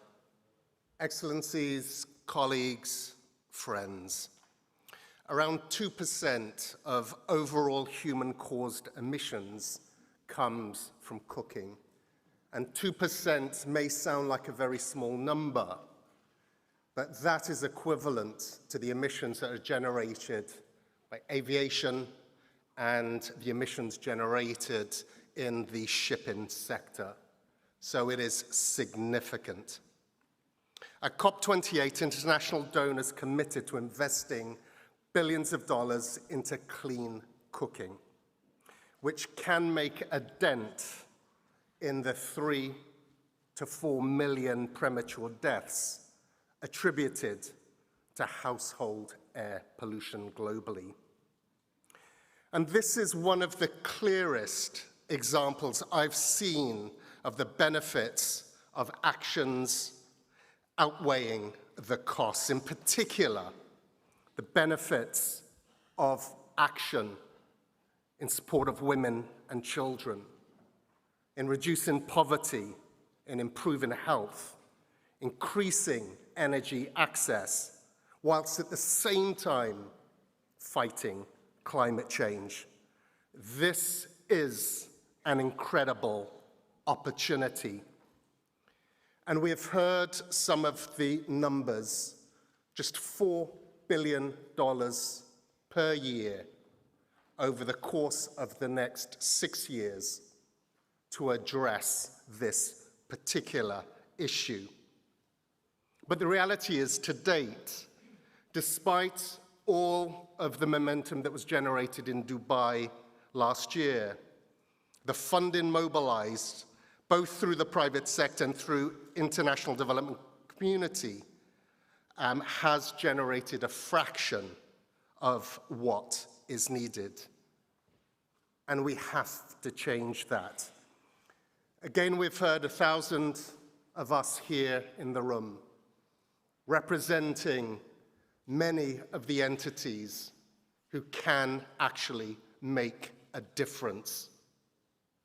But what is important with the pledges made, this cannot be a case of simply recycling old pledges. We need to build that momentum and move forward. And as Fatih said in his opening, we need to leave here with some concrete actions and a very, very clear path forward as to how we're going to address this particular issue and take advantage of the global opportunity that is presented to us. Which is why the UNFCCC is committed and endorses the Clean Cooking Declaration today. And the UNFCCC will be working with the IEA to check progress on the pledges and commitments made to ensure that there is full transparency and accountability as we move forward. In addition, and as Minister Babayev outlined in terms of the vision for COP29 ahead of us, there is a unique opportunity this year for countries to come forward with the next generation of national climate plans, NDCs, and to include within those plans efforts and initiatives in addressing clean cooking. It is a unique opportunity. Currently, only 60 NDCs from low to middle income countries have specific actions that speak to addressing clean cooking. So this year is the opportunity, one small step that added to all of the other small steps that are needed can accumulate to the tremendous change that is required if we are to close the ambition and implementation gap between now and 2030. And as we continue to hear, as I close, we have the technology to achieve this. This is low-hanging fruit. We know the benefits of cleaner cooking, and now is the time for us to scale this. And the benefits for climate, for health, for women and children, for equity is enormous. But with the will of those of us here in the room, we can achieve this. I thank you. Thank you, Mr. Steele. I think it's very important to remember that it can be done, and it's not that much money. So I would like now to invite to the lectern Ms. Ogunbiji, and she is the CEO and Special Representative of the UN Secretary General for Sustainable Energy for All and co-chair of the UN Energy. Your Excellencies, Honorable Ministers, distinguished ladies and gentlemen, it is an honor to join you today to speak about an issue that I am particularly passionate about, access to clean cooking. However, I am afraid that if current trends continue, nearly a quarter of the world's people, mostly in low and medium-income countries, will still lack access to clean cooking solutions in 2030. Falling short of our SDG 7 target. And this is a key milestone if Africa is meant to grow green. We continue to make significant progress thanks to the great work of the African Development Bank and the World Bank on electrification, but we cannot say the same when it comes to clean cooking. So what is the United Nations and some of my colleagues and Sustainable Energy doing to ensure that clean cooking is really for all? Let me elaborate on three key things. Firstly, policy and planning. Secondly, financing. And thirdly, innovative solutions. For policy and planning, we continue working with governments and partners to promote the transition to modern cooking and respond to UN Energy's call for country-specific pathways and roadmaps to guide the transition to universal access to clean cooking by 2030, and of course, net zero by 2050. At SE4All, we advocate for the support and development of national integrated energy plans, where we integrate planning and implementation of both electrification and clean cooking from the outset. This has been demonstrated really well in the great work we see in Malawi, Madagascar, and obviously Rwanda, who has very, very keen and very ambitious targets. Back at home, in my country, Nigeria, I welcome the launch of the 750 million Nigerian Distributed Access Through Renewable Energy Scale-Up Program, DARES. But we have to make sure that as we are performing these energy access programs, clean cooking has to be prioritized as part of them. I used to run the largest energy access program, of which Mr. Adesina is very familiar with in my home country. And one of the things I really regret is that we made such an effort in solar electrification, but we totally forgot about clean cooking. And what we're doing now is going back to those communities. So we do not have time for 2030 to make that mistake again. As a second critical intervention when it comes to policy and planning is the identification of investment-grade opportunities. We are supporting several countries to develop the implementation of their energy transition investment plans, of which transition to clean cooking has to be, and it is a key part of what we're developing. We're already seeing countries such as Ghana, Kenya, and His Excellency spoke today from Sierra Leone about showcasing a pipeline of investable projects across sectors that will lead to decarbonization and renewable expansion to ultimately attract capital, especially from the private sector. On finance, we have heard about the chronic lack of financial flows to the clean cooking sector. In Africa today, investments represent only 6% of what is necessary to achieve our universal access targets by 2030, and I'm very glad today for all the pledges we've heard so far. We look forward to collaborating with the IEA to monitor, analyze financial investments, to enhance the transparency and effectiveness of clean cooking progress. We're also very thankful for the Clean Cooking Alliance for spearheading the principles for responsible carbon financing in clean cooking. That will be highly effective in delivering what we call the African Carbon Market Initiative. On innovation, exploring the use of resource-based financing to close this gap is key, and our Universal Energy Facility, which focuses on standalone system, is also demonstrating that, with pilots running in Lagos with women who are cooking for a living and showcasing that they can actually afford these solutions. Cooking with clean electricity also offers promising scalability and sustainable alternative, and that's why we are championing the Global Electric Cooking Coalition, GECO, launched at COP28. Clean cooking also goes hand to hand with education. Therefore, in collaboration with the World Food Programme and UK Aid, funded MEX, and other partners, we've designed a large-scale institutional e-cooking initiative in schools. We're very happy to see Her Excellency Tanzania talking about it today, because that is the first country we're going to roll out. In conclusion, I look forward to working with you and alongside all of you in your programs and your processes to make sure that Africa especially has a just and equitable transition when it comes to clean cooking. Thank you all for listening. Thank you very much, Madam Ogunbiji. And I would like to give the floor now. And I want to thank you because you were very honest in saying sometimes, you know, certain policies seem the right ones, but you lose some, and we miss clean cooking as a priority. But we still have some time. We have to recover now. So I would like to invite Her Excellency Chrysoula Sarapopoulou, Minister of State for Development and International Partnership of France.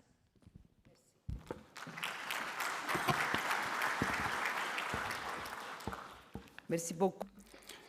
Thank you very much, Madam President, dear Michel. Excellencies, ladies and gentlemen, dear friends. To begin with, I would like to thank and pay tribute to the commitment of Fatih Birol. Thank you, sir, for your dedication. I know that you speak from the heart, you're very sincere, and that this really matters deeply to you. But I would also like to pay tribute to a great lady, President Suluhu, who has done everything in her power to promote the emancipation of women. Of course, I would also like to thank Prime Minister Støre and my friend Akin for the African Development Bank. Now, I have two simple messages for you, my friends. First of all, in a world of polycrisis, we need solutions that address at the same time the climate, the nature, and development crisis. It is also a matter of efficiency, as budget constraints are growing globally. My second message is that such one-stop solution exists, but they need strong political leadership. We need to put them at the core of every agenda, from climate to health, from biodiversity to gender equality. With school feeding and electrification, clean cooking is one of the most powerful one-stop solutions. All of you have underlined that the clean cooking address food insecurity, deforestation, carbon storage, gender equality, and health, my dear friend and brother, Dr. Tedros, and many more SDGs. So, why, at the end of the story, we're underinvesting in clean cooking? This is a reality. And what are we missing? First, we lack a systematic integration at the international and the national levels. Beyond COPs, health forums, and the UN, I insist on the integration of clean cooking in national energy planning. Through its support to the JET Peace, France would like to help more actively its partner to integrate this important issue in their policies. The second message that I think that we missed is that we need visibility and a constituency to promote clean cooking at the international level. That is why, building on the outcome of this summit, France would like to propose to formalize a coalition of countries committed to clean cooking within the framework of the Paris Pact for the Planet and the People. The pact, supported by 54 countries, will be the perfect platform to catalyze our joint efforts. Clean cooking perfectly illustrates the pact's main message: no one should choose between fighting poverty and protecting the planet. And the last element that is missing to elevate clean cooking is money and expertise. France does its parts. For example, in Tanzania, we have funded experts within the Ministry of Agriculture to work on clean cooking, but we need to go faster.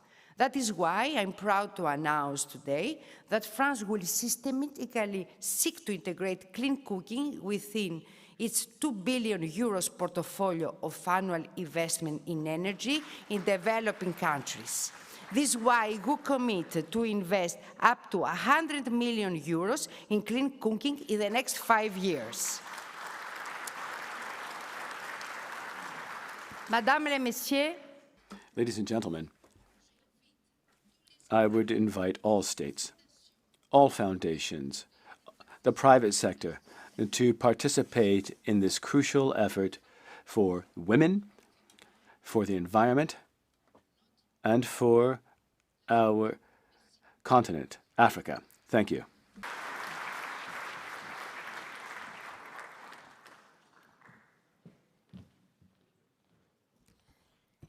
Thank you very much, Madam Minister, and in particular on that concrete prioritization that France will make on clean cooking.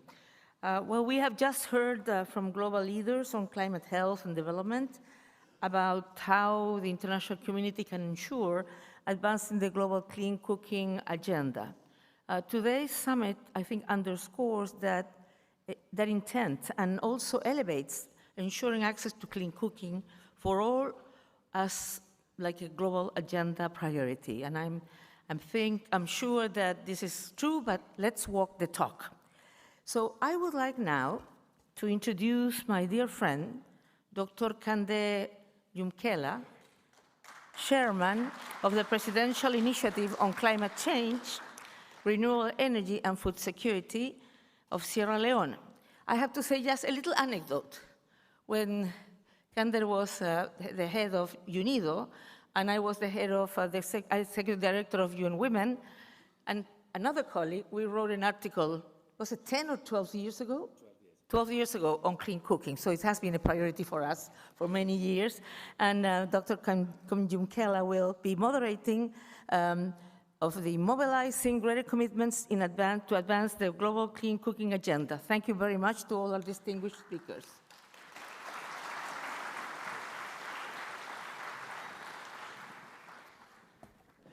Thank you very much, President Bachelet. Distinguished ladies and gentlemen, a year ago, Fatih Birol called me up and said, Kande, we're looking at the analysis on clean cooking, and the numbers look terrible. We're worried. What do we do? I said to Fatih, let's be radical. He said, what does that mean? I said, frankly, I'm not sure. He said, well, I'm on my way to Brussels. I'm going to be meeting with the Commission. Then I said, I know something. Ask them for real money. So for a number of us today, 20 years in this march, it's an emotional day for us. I see some good friends, Sheila Parocha, Dr. Abu Zaid, Commissioner for Energy and Infrastructure of the African Union Commission, Madam Bachelet, Kimball Chen, many other friends here. Fatih, you have exceeded expectations. Thank you very much for convening this summit.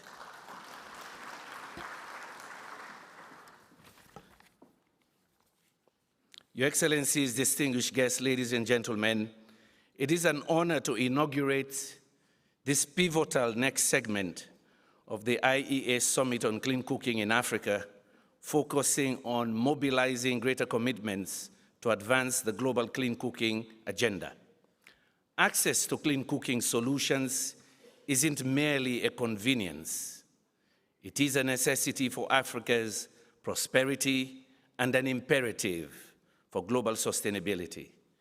This summit marks a critical juncture in positioning clean cooking access at the forefront of global energy, climate, and development agenda. To make meaningful progress on the global clean cooking agenda, mobilizing financial commitments and outlining concrete action plans are paramount. There is a critical role of bringing more resources to bear on clean cooking from various leading stakeholders, governments, development agencies, development banks, the private sector, and philanthropy. Multiple types of resources are needed, from development support, technical assistance, to private sector investments. Identifying possible investments and establishing a clear way forward for mobilizing them will send a resounding message. Achieving universal access to clean cooking is a shared priority for the international community. Our next distinguished speakers embody a strong understanding of what it takes to move the needle on clean cooking and what it takes to accelerate the implementation of clean cooking initiatives. Their views are instrumental in elevating clean cooking on the global development agenda. To begin the conversation, it is now my privilege and honor to introduce our distinguished speakers. His Excellency Dan Jannik Jorgensen, Minister of Development Cooperation and Global Climate Policy of Denmark. His Royal Highness Jamie de Bourbon de Parme, Vice Minister and Climate Envoy, the Netherlands. Right Honorable Lord Bennion, Minister of State for Development and Africa, United Kingdom, and Ambassador Sean Patrick Maloney, Ambassador to the OECD from the United States. I was given the unpleasant task of being a tough task master, because I'm told we're running over 30 minutes behind, but it's for a good cause, and I'm sure lunch can wait a little, because now we need the real action, the near pledges from government to private sector, and it's my pleasure to first call upon His Excellency, the Minister from Denmark.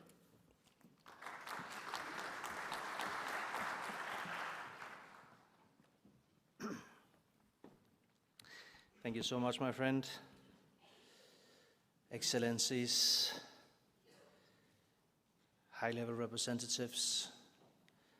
First of all, I would like to thank you, Fatih Birol, for your incredible leadership.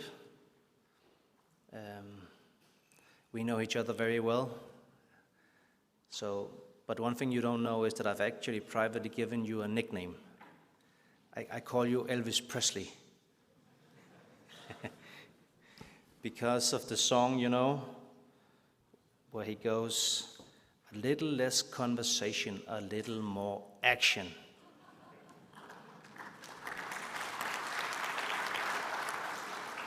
And that is really the spirit of everything you do, and certainly the spirit of why we're here together today. Preparing a meal for your family should never jeopardize the health of you and your children. It should be self-evident, yet more than 1 billion people in Africa depend on polluting fuels and technologies to cook their meals every day. And the number is rising. If nothing is done, it'll be much higher in the future. We have to change this trend. And today presents an opportunity to do just that. Switching to clean energy technologies is life-changing and contributes to a broader sustainable development. It improves health, it protects the climate and the environment, it empowers women, and helps households save time and money. Clean cooking is at the heart of the climate and development nexus. I had no doubts when I was invited to this summit. We need to step up. We need to act. Denmark is already contributing to several innovative global funds, such as the World Bank's Clean Cooking Fund and the Spark Plus Africa Fund. Many Danish NGOs have also clean cooking programs targeting some of the most vulnerable populations. But I've listened to you, Fatih. We need to do more. So, I'm pleased to be able to announce that Denmark aims to double our contribution to clean cooking. Over the next 4 years, we will allocate $72 million.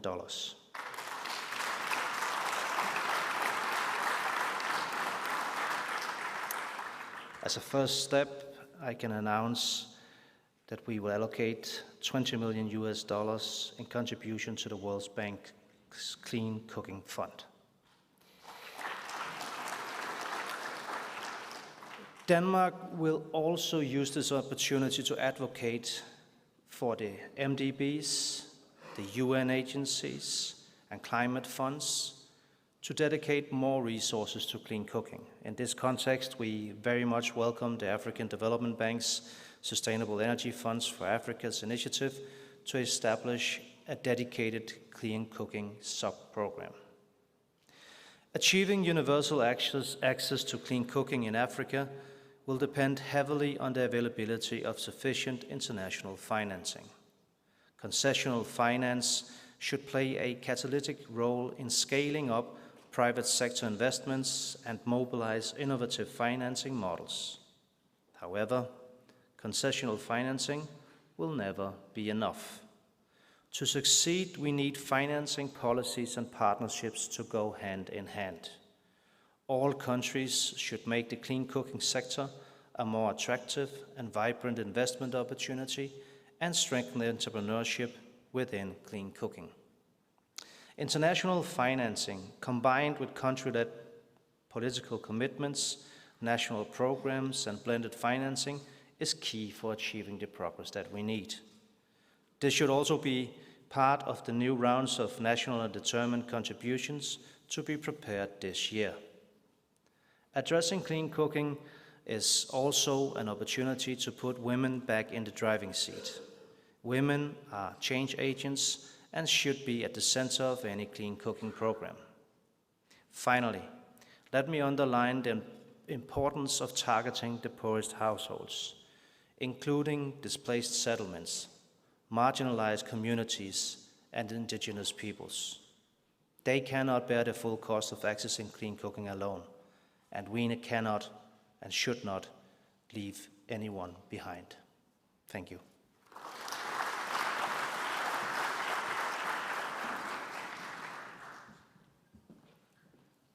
Thank you very much.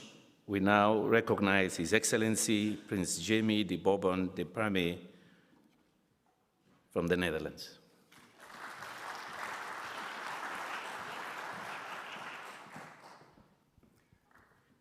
Presidents, Prime Minister, Excellencies, dear friends, it's really a privilege to attend this first international summit on clean cooking. When we talked about these issues in the past, you were maybe 60, 100 people in a room brainstorming how to promote this sector. But this is the first time we really have it on the global agenda. So congratulations to IEA, to Tanzania, Norway, African Development Bank, and the Clean Cooking Alliance for taking the lead. Now, this is a great opportunity. We focus on clean cooking primarily with a focus of health, safety, economic well-being, dignity of women and children. But this is, as a climate envoy, I have to emphasize and echo Simon Steele, also a great opportunity to a best 2% of global emissions. And as he said, it's equal to the aviation sector or the shipping sector, or to put it in the country perspective, somewhere in the spectrum between Brazil or Japan's annual emissions or Indonesia's annual emissions. So it's a great goal to focus on. Now, governments and businesses are looking for cost-effective ways to offset emissions, and this income could potentially go directly to the most vulnerable people we're trying to help. On financing, the EU is leading on climate finance globally, and we are one of its member states. And our public finance for climate is fully grant-based. And we've been a dedicated partner for more than a decade on clean cooking. We only started to really account for it since 2021. It was part of the basket of SDG 7. But since 2021, we already spent 132 million euros on this. Now, we have doubled our ambition recently on SDG 7.1, which includes clean cooking, to reach not 50 million, but 100 million people by 2030.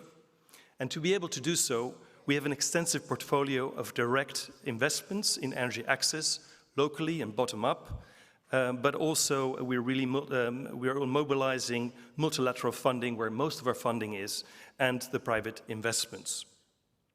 To reach this goal, this additional ambition, last year, and we haven't announced it anywhere, we silently did so, and if Fatih Birol would have invited me a couple of weeks earlier, I could have waited a little bit more and announced it here.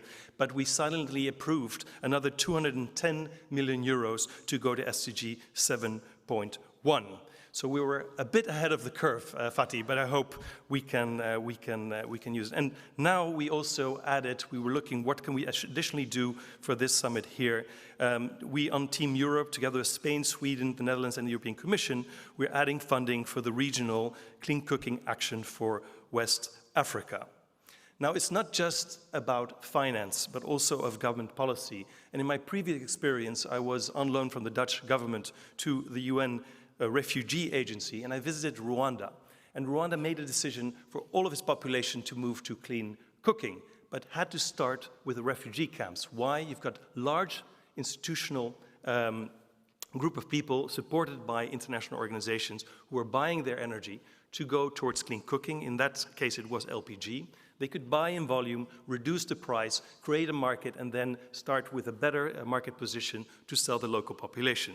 You don't resolve it just with that, but institutional buyers is an incredibly good start to bring cooking to the populations. So it's about money, it's about government policies, and lastly, it's about innovation. 4 years ago, electric cooking was not part of the spectrum. Right now it is. So there's a lot of leapfrog technology ready to go. Thank you very much.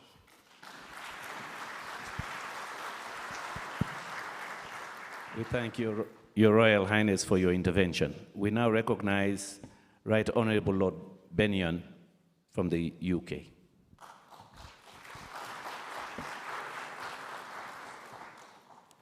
Excellencies, ladies and gentlemen, thank you very much, and thanks to the IEA, to Norway and Tanzania for helping bring us together, and to Fatih for shining a light on this issue.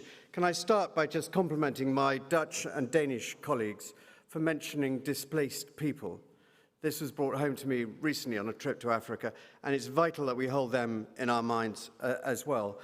But it cannot be right that some 2.3 billion people around the world lack access to the clean cooking that so many of us take for granted. And while every little helps, when it comes to making sure that we keep 1.5 degrees target alive, the ripple effect of making progress on this goes far beyond the 1 to 2% of global emissions alone. Toxic fumes from the wood and charcoal burned for cooking contribute to around 3.7 million premature deaths around the world every single year. And as we've heard, women and children, especially girls, bear the brunt of collecting firewood, so changing will help keep them safe and prioritize the employment and education that are so vital to fulfilling their potential, as well as that of their families, communities, and countries. And of course, we can help countries protect and restore the world's great forests, including the Congo Basin, that stores immense quantities of carbon and supports a vast web of life, millions of livelihoods, and rainfall right across the African continent and the global weather systems on which we all rely. Of course, for so much of the transition away from fossil fuels and towards cleaner, greener, more sustainable and more renewable forms of energy, the market is racing ahead, even ahead of politics. When it comes to clean cooking, however, this is not the case. So for our part, the UK has committed £67 million to clean cooking projects since 2016, helping millions to lead longer, healthier, more prosperous lives from Africa to Southeast Asia and the Indo-Pacific. And today I'm delighted to announce a further £8.5 million to help communities across Tanzania and Uganda to access the innovative electric cooking solutions they need. Yet with some 1.9 billion people set to still rely on polluting fuels to prepare their food by 2030, we need a truly global effort. So it's great to see on this agenda here, as well as through Italy's G7 presidency, with 85% of those who lack access to clean cooking in sub-Saharan Africa, the African Union and the African Development Bank, as we've heard today, have key roles to play. Indeed, there are plenty of opportunities coming up, from the Commonwealth Heads of Government meeting in Samoa to the UN General Assembly to New York Climate Week to COP29 in Azerbaijan. Brazil's G20 presidency is already prioritizing clean cooking as part of a big push to make sure everyone can make the transition to cleaner energy. And as we think ahead and work together to make the most of COP30, that must stay in our mind. And of course, the UN Nature COP, CBD16 in Colombia, we expect a big focus on forests as well. For all of us now, we need to increase the investment from all sources and get existing flows of money moving in the right direction as quickly as possible if we're to reach the $4 billion needed annually by 2030 to solve this. And I'll finish by saying this. We who are lucky enough to have a leadership role often find our time in these roles very short. And so let's focus on this. This is a solvable solution.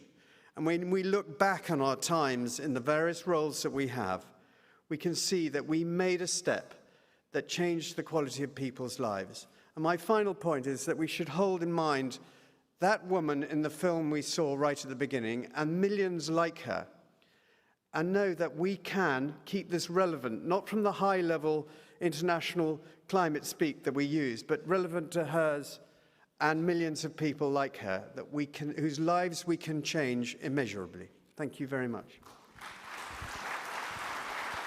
Thank you. Thank you for that intervention, and thank you for reminding us that it's about real people. Thank you so much. We now recognize Ambassador Maloney from the United States.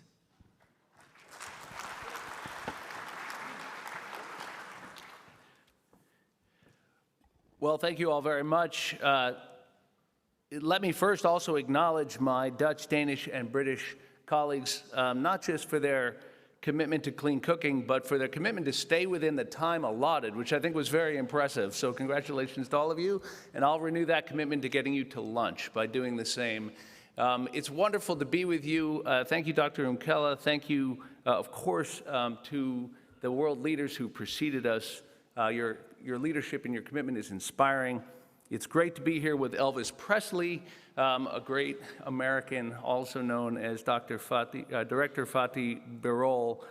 His leadership has truly been extraordinary, and I'm so happy to be here with our U.S. team, John Mitchell from US EPA, who's been working together with USAID, the Department of Energy, and our other U.S. colleagues, along with the Clean Cooking Alliance, to advance these issues.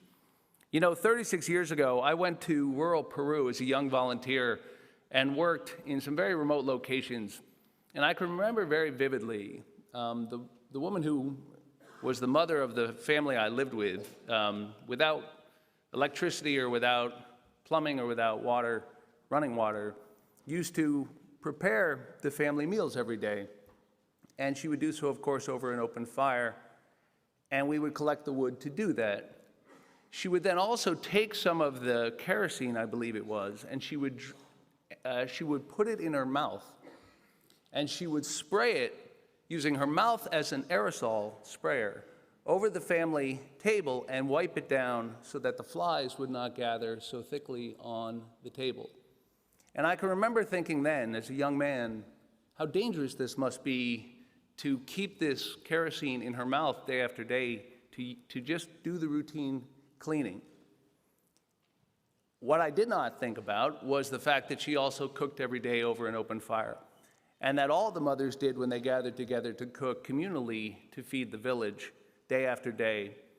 And I did see the worry on their faces when their young daughters and children would go out to gather that firewood, knowing of the risks. So we know that these are real risks, both to human health and, of course, to women's safety.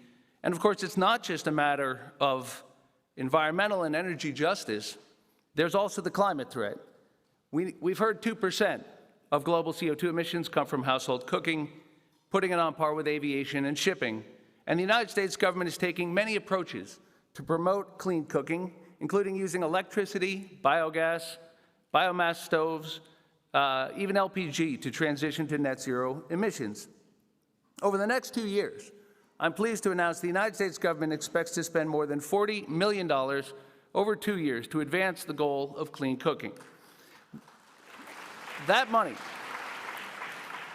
will go to many initiatives, and particularly for testing and standards setting so we can deploy new cook stoves with confidence. Already, we support the work of 11 cook stove testing labs in Africa.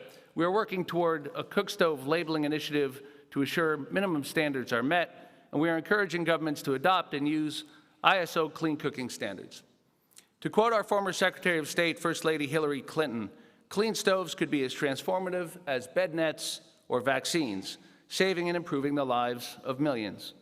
With more than 40% of the world's population using coal or biomass to cook or heat their homes, the scale of the problem is massive, but we can solve it, not just for the sake of our climate future, but for the health and safety of our most vulnerable global citizens. Thank you all so much. Thank you. Thank you, Ambassador, for that statement. I want to underscore that it was Madam Clinton who mobilized the coalition to establish the Clean Cooking Alliance. Thank you very much for that leadership. Let us thank our public sector ministers for that pledge and for the announcements. We hope many more will follow. Thank you, gentlemen, for supporting this cause. Thank you. We will now transition then from this good example to the private sector. Public-private partnerships are the way to go. We need to leverage more capital and technology. So I'll invite you in groups of 5s, and each pledge will be about a minute so that we can catch up for lunch. It's my pleasure now to invite Patrick Pouyanné, Chairman of the Board and Chief Executive Officer, Total Energy. Mr. Alexander Eaton, Chief Executive Officer, Sistema Bio. Russell Hardy, Chief Executive Officer, Vitol. Peter Scott, Chief Executive Officer, Burn Manufacturing. Mr. Guido Brosco, Chief Operating Officer, Natural Resources, NI. We'll go straight to the commitments. I'll invite, I think we have enough mics. Yes, everybody has a mic, so we can do it straight from here. So the first pledge will come from the CEO of Total Energy. Go ahead, sir. Yeah.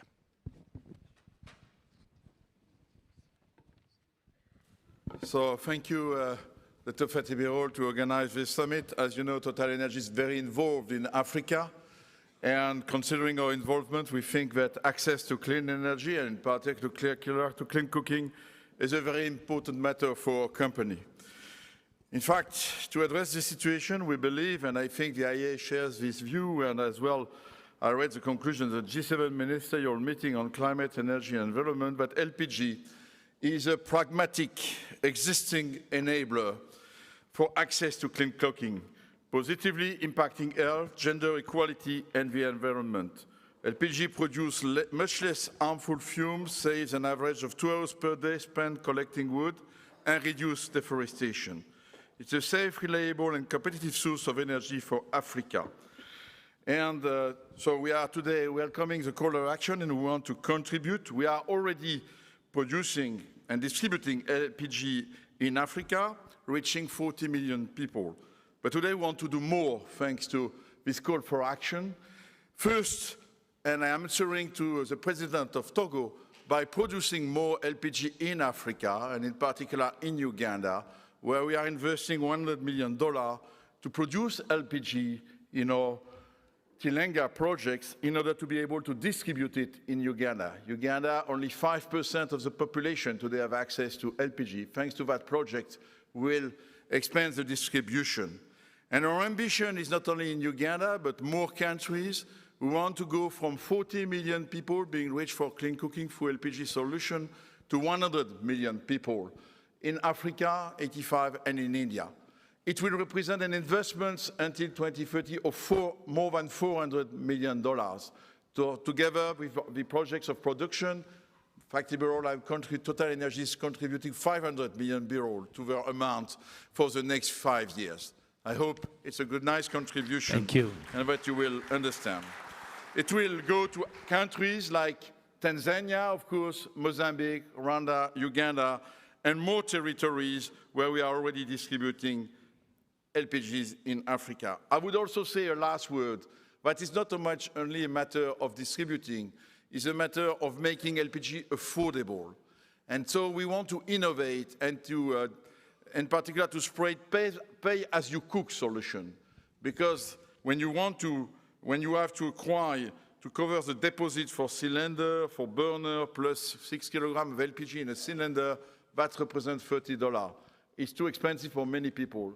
So innovating and being able to connect some device to LPG burners in order to promote pay-as-you-cook solution is also paramount importance in Africa to be pragmatic, and this is our commitment to African citizens and population. Thank you. Thank you very much, Patrick. We invite Alexander Eaton, CEO of Sistema Bio. Your turn. Hi. Ladies and gentlemen, Your Excellencies, about 20% of the people that lack clean cooking access are smallholder farmers and family farmers in Africa, and they have all of the conditions that they need to be able to produce clean biogas in their homes for Tier 5, high technology, very clean, sustainable cooking solutions. We know this is possible because there are millions of people today cooking with biogas in Africa. Sistema Bio is the largest biodigester distributor on the continent, and we have tens of thousands of units that are installed on the continent, and our commitment moving forward will be to install over 300,000 biodigesters before 2030. That will mobilize $200 million of investment in the continent, and we can co-invest with farmers because by using biodigesters to produce clean cooking fuels, we're reducing methane emissions, so a very, very powerful and important greenhouse gas, and displacing biomass and fossil fuels.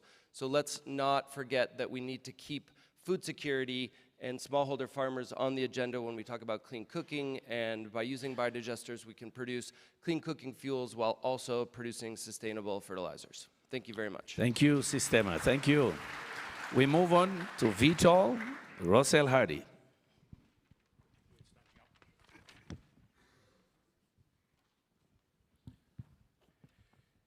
Excellencies, ladies and gentlemen, I'm very pleased to be here on behalf of Vitol and our affiliate company, Vivo. For those that don't know Vitol well, it's a large investor in traditional, transitional, and renewable energy, production, infrastructure, and trading. We have assets in 30 African countries, retail and wholesale, 4,000 petrol stations, once the acquisition of Engen South Africa completes this month. And our investment in African infrastructure has long supported access to clean cooking. In recent years, we've invested over $200 million across carbon project cook stove businesses and LPG infrastructure in Africa. And we have funded over 2.1 million efficient cook stoves across 8 African countries in 8 separate projects. And our LPG distribution today spans 12 African countries and reaches more than 10 million households, and it's a footprint we certainly intend to grow. Importantly, in addition to minimizing particulate emissions, which I think everybody has heard today, every efficient cook stove also reduces carbon emissions significantly and shouldn't be forgotten. Recognizing LPG is not a practical solution for some rural populations, we're going to continue to invest in both LPG and cook stove solutions. And today, I'm pleased to announce we intend to invest across our African businesses as part of this summit, $550 million to go towards infrastructure, cylinders, distributions, and cook stoves. Wonderful. So that will be Vitol business, Vivo business, and our Engen business in South Africa. We appreciate that much more investment is required, and to unlock the investment needed in clean cooking, the private sector, we think there are a few key steps governments should take. So, firstly, give the industry regulatory stability and ensure the highest standards. And this is best through the support and implementation of best practice as laid out by the WLGA, which covers LPG markets. Implement an effective LPG carbon methodology that reflects the true reductions of CO2 to unlock plenty of direct investment into more finance for stoves. And finally, fully implement and support the Paris Agreement Article 6. Article 6 is the market mechanism, and that will enable market forces and incentives to help push the cooking. Thank you. The cost of the current cooking practice is too high in terms of health, society, and deforestation, and we feel all stakeholders must work together on practical solutions to accelerate the rollout of clean cooking. And we look forward to engaging with governments, NGOs, and our energy sector colleagues to solve the problem together. Thank you. Thank you very much. Let me call additional private sector to the stage and we'll move on. I wish to invite Greg Morey, Chief Executive Officer, Cocoa Networks, Belinda Ikezobo, Vice President for Emerging Markets, Power, Shell, Ethan Kay, Managing Director, BioLite, Alan Ebobise, Chief Executive Officer, Africa 50. Fatih, you'll be happy, we're already exceeding 2 billion. So President Adesina, the private sector wants to do more. You're leveraging now, additional 2 billion. It's still coming, wonderful. We now invite Peter Scott, Chief Executive, Burn Manufacturing. Thanks. It's a great pleasure to be here. I've been working in clean cooking for over 35 years, and so I've devoted my entire life to do this, and so it's beautiful to see all of the people in this room who share that commitment and finally seeing it get the attention that it deserves.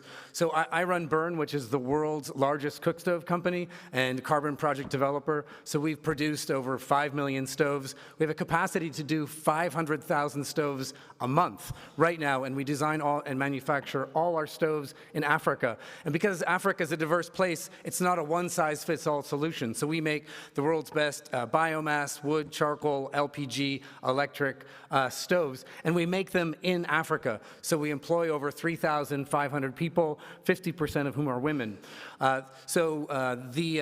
The commitments we'd like to make today is that right now we have manufacturing facilities in Kenya and also in Nigeria, but today we're committing to building new manufacturing facilities in Malawi, DRC, and Ghana. Yeah, last year we raised over 60 million. Yes, why not? Clap, yes. Woo!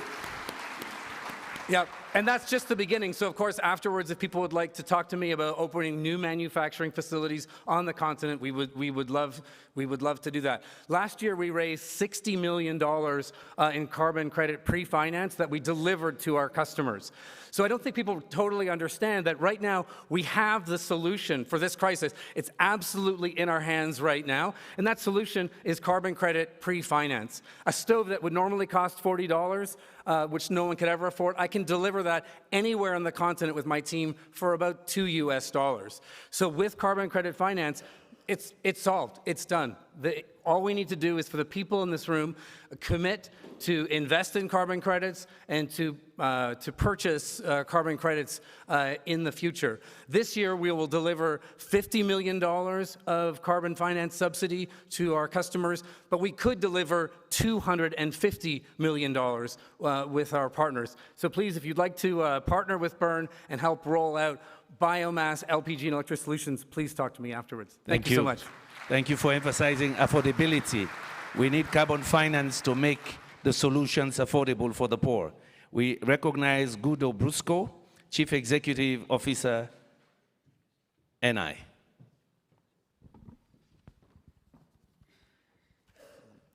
Excellencies, ladies and gentlemen, good morning and thanks for the opportunity today. In the last year, we have set as a company an ambitious target to achieve carbon neutrality on scope 1, 2, and 3 by 2050 with a solid roadmap of progressive targets reflecting our commitment to the energy transition. And the strategy is based on quite a large number of action activity to transform our business while the residual emission would have been offset with high-quality carbon offset, gradually switching from the carbon avoidance to the carbon removal.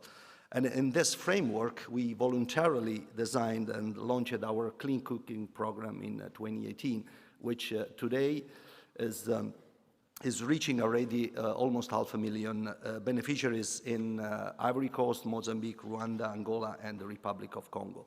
This program is rapidly providing access to safe and highly efficient cooking devices, targeting millions of households who are relying today on inefficient cooking methods. So our program foresees also an extensive assessment of and monitoring during the entire life cycle to make sure that they are using the proper weight. And this would allow also us to have a deep socio-economic view on the situation to maximize the local content, create job opportunities, and also promote the local cook stoves producers. So to guarantee high-quality projects, we also believe that the international community should implement a comprehensive list of principles to guarantee a responsible carbon finance and the integrity of the voluntary carbon markets.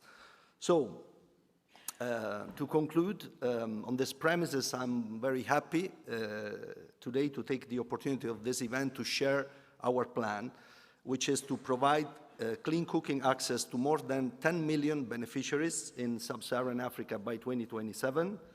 And finally, fostering the shift from improved to clean cooking solution. Our ambition is to reach 20 million beneficiaries by 2030, and this is associated with an estimated expenses of $300 million US, and even more in the following years. Thank you, Enai. Thank you. Thank you so much. We recognize Greg Murray, Chief Executive Officer, Cocoa Networks. I visited your plant in Kenya. Almost. Your Excellencies, hi. Cocoa is the global leader in this new bioethanol cooking fuel industry. We now serve over 5 million people in Kenya and Rwanda. And so that makes us the largest modern cooking fuel utility in Africa outside the LPG industry.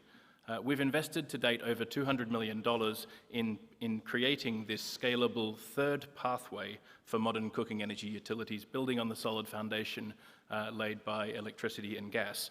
Bioethanol cooking utilities are now proven at scale. It took the gas industry 70 years to achieve 10% penetration in Kenya, and it took bioethanol just 4 years. Right? So speed and scale is what is required to solve the charcoal epidemic in Africa. Bioethanol cooking is quickly scalable and designed for partnering. We partner with host country governments with investment framework agreements around the enabling legislation. We partner with infrastructure owners and sustainable bioethanol producers, and of course with global corporate and government buyers of energy transition carbon. So Cocoa stands committed to work with our partners, current and future, in order to scale up this 5 million and hope to achieve a significant dent in the IEA's forecasts that bioethanol cooking can serve 100 million people by 2030 and 500 million by 2040, a third pathway for solving this problem with modern clean molecules and clean electrons. That is what Africa requires. Thank you very much. Thank you. Madam President, I'm sure you are pleased that the men outnumber the women here.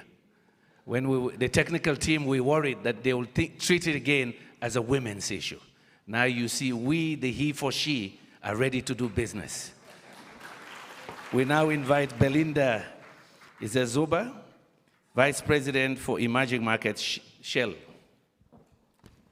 Your Excellencies, ladies and gentlemen, addressing the complex issue of closing the energy gap requires collaboration across sectors, including government agencies, international organizations, and private sectors. Shell recognizes its responsibility in shaping a more inclusive future, and therefore we recently announced a pledge to commit $200 million as part of a broader initiative in the near and medium term. This initiative will focus on several regions, including sub-Saharan Africa, and aims to help millions of people in underserved communities to get access to electricity and improve cooking conditions. Through our emerging markets power business, we've invested in companies that deal with energy access and clean cooking. And we've invested not just financially, but provided strategic guidance, commercial best practices, shared learnings, and technical and operational expertise when it comes to safety. An example of that is in Tanzania on the Champions of Charcoal Alternatives. I must take this opportunity to thank the likes of the International Energy Agency as vital conveners and knowledge centers. By having these sort of conversations, we're moving to transforming aspirations into tangible realities. Thank you very much, and thank you for the opportunity to use this platform. Thank you. We invite Ethan Kay, Managing Director, BioLite.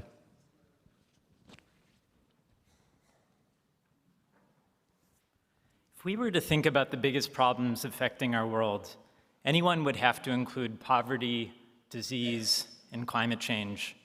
Open fire cooking contributes to all three of these simultaneously, and yet, outside of this room, we as a society pay almost no attention to this issue, even though very good solutions exist. My name is Ethan, and I'm the managing director of BioLite. BioLite designs and manufactures clean cooking, charging, and lighting products for off-grid households across sub-Saharan Africa. To date, we've delivered clean energy access to over 8 million people in 25 countries and have mitigated over 2 million tons of carbon from the atmosphere.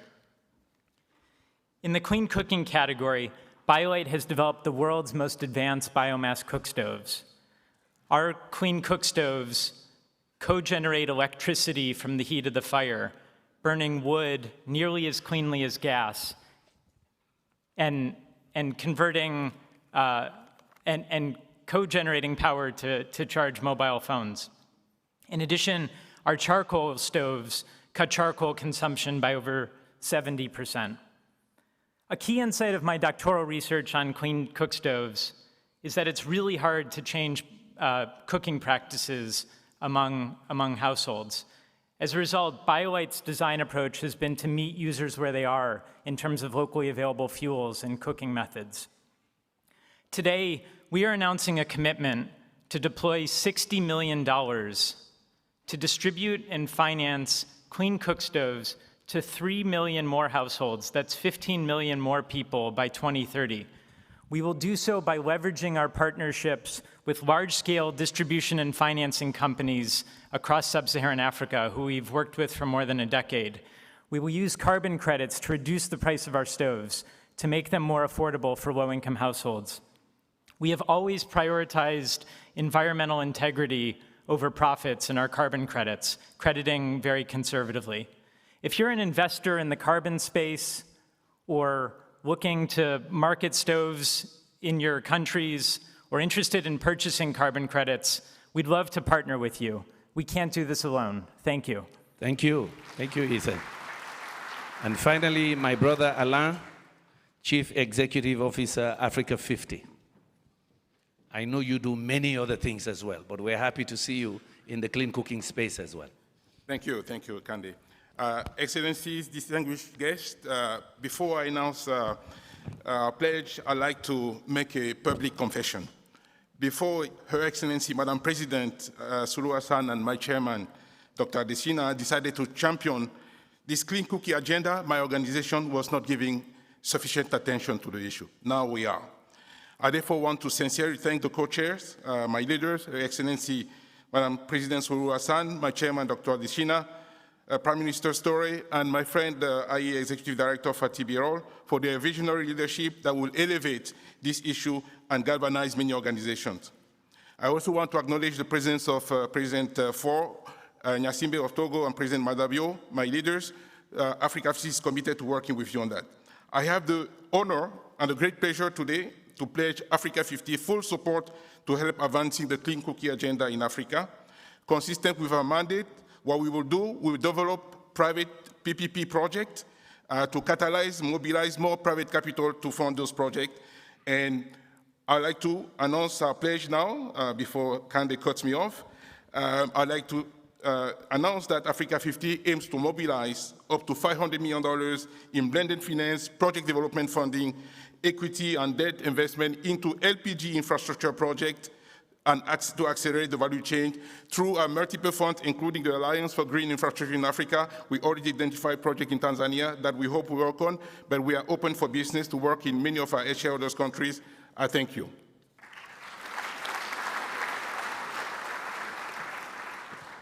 Thank you very much. Distinguished ladies and gentlemen, for those of you online, our pledging window is still open. Fatih, I know you have a space for that, so don't stop pledging, keep pledging. But Fatih, yes, it's moving very well. As I said, be radical. You're more radical than I thought, but thanks to good political leadership from your co-chairs and also support from the private sector. In closing today's discussion, one wants to underscore a number of issues. One is prioritization. What we missed for 20 years is that even African countries were not prioritizing clean cooking. It was considered an afterthought, a woman's issue. That has changed today. Second, donors and DFIs were not prioritizing clean cooking. They'll put 20 million, 5 million. This is a multi-billion problem. That changes today.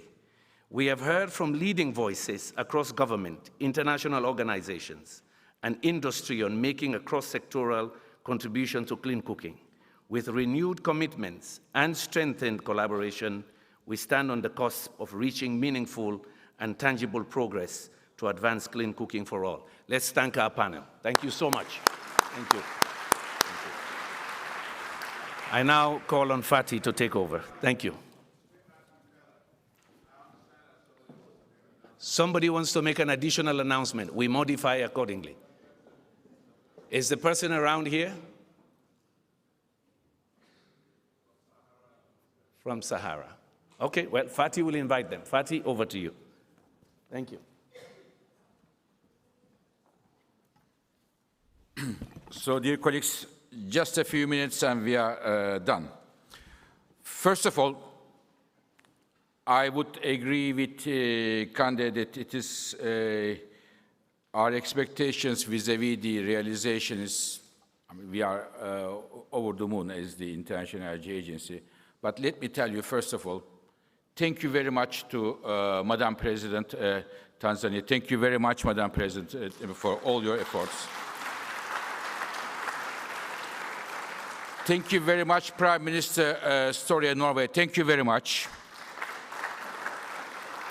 And thank you very much, Mr. Adesina, African Development Bank. Thank you very much. All your leadership here and also African Development Bank, once again, reiterating its financial commitment, which was already announced and gave a very good hope to all of us at COP28. So, dear colleagues, I would like to now tell you today's fresh new announcements at this very meeting accounts $2.2 billion.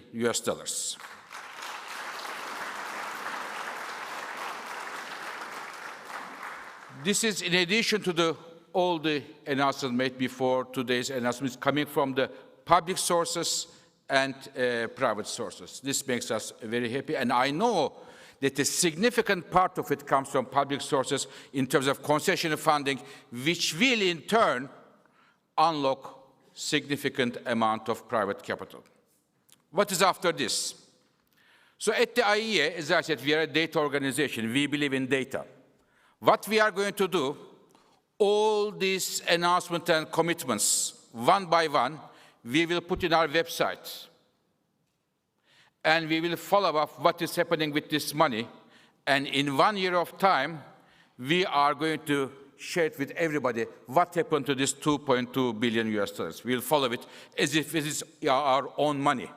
It is not our money. We have a small organization, small budget, but a big heart. But we will take care of this money, and we will see how this money is spent, and we will share the results with the international community. Second thing we are going to do is there is a very strong international momentum now on clean cooking. We see, when I look at even the media today, I had a few minutes of time, we will continue to keep the momentum, if not increasing.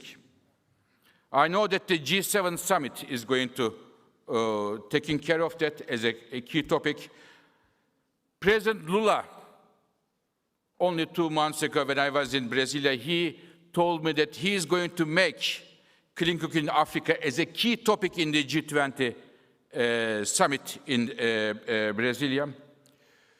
Third, we heard from the COP29 presidency, it will be a major issue in COP29 presidency.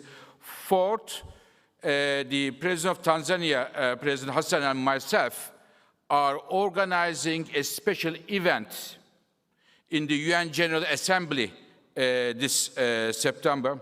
And I was very happy to hear from the Minister of France that and I completely agree with her, that the Paris Pact for People and Planet can also be an umbrella for this very initiative.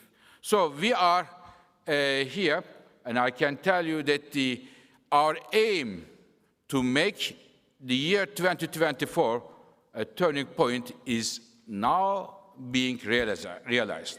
So we are aware of that, and it is, I know, it is now or never. So we will do that. Thank you very much.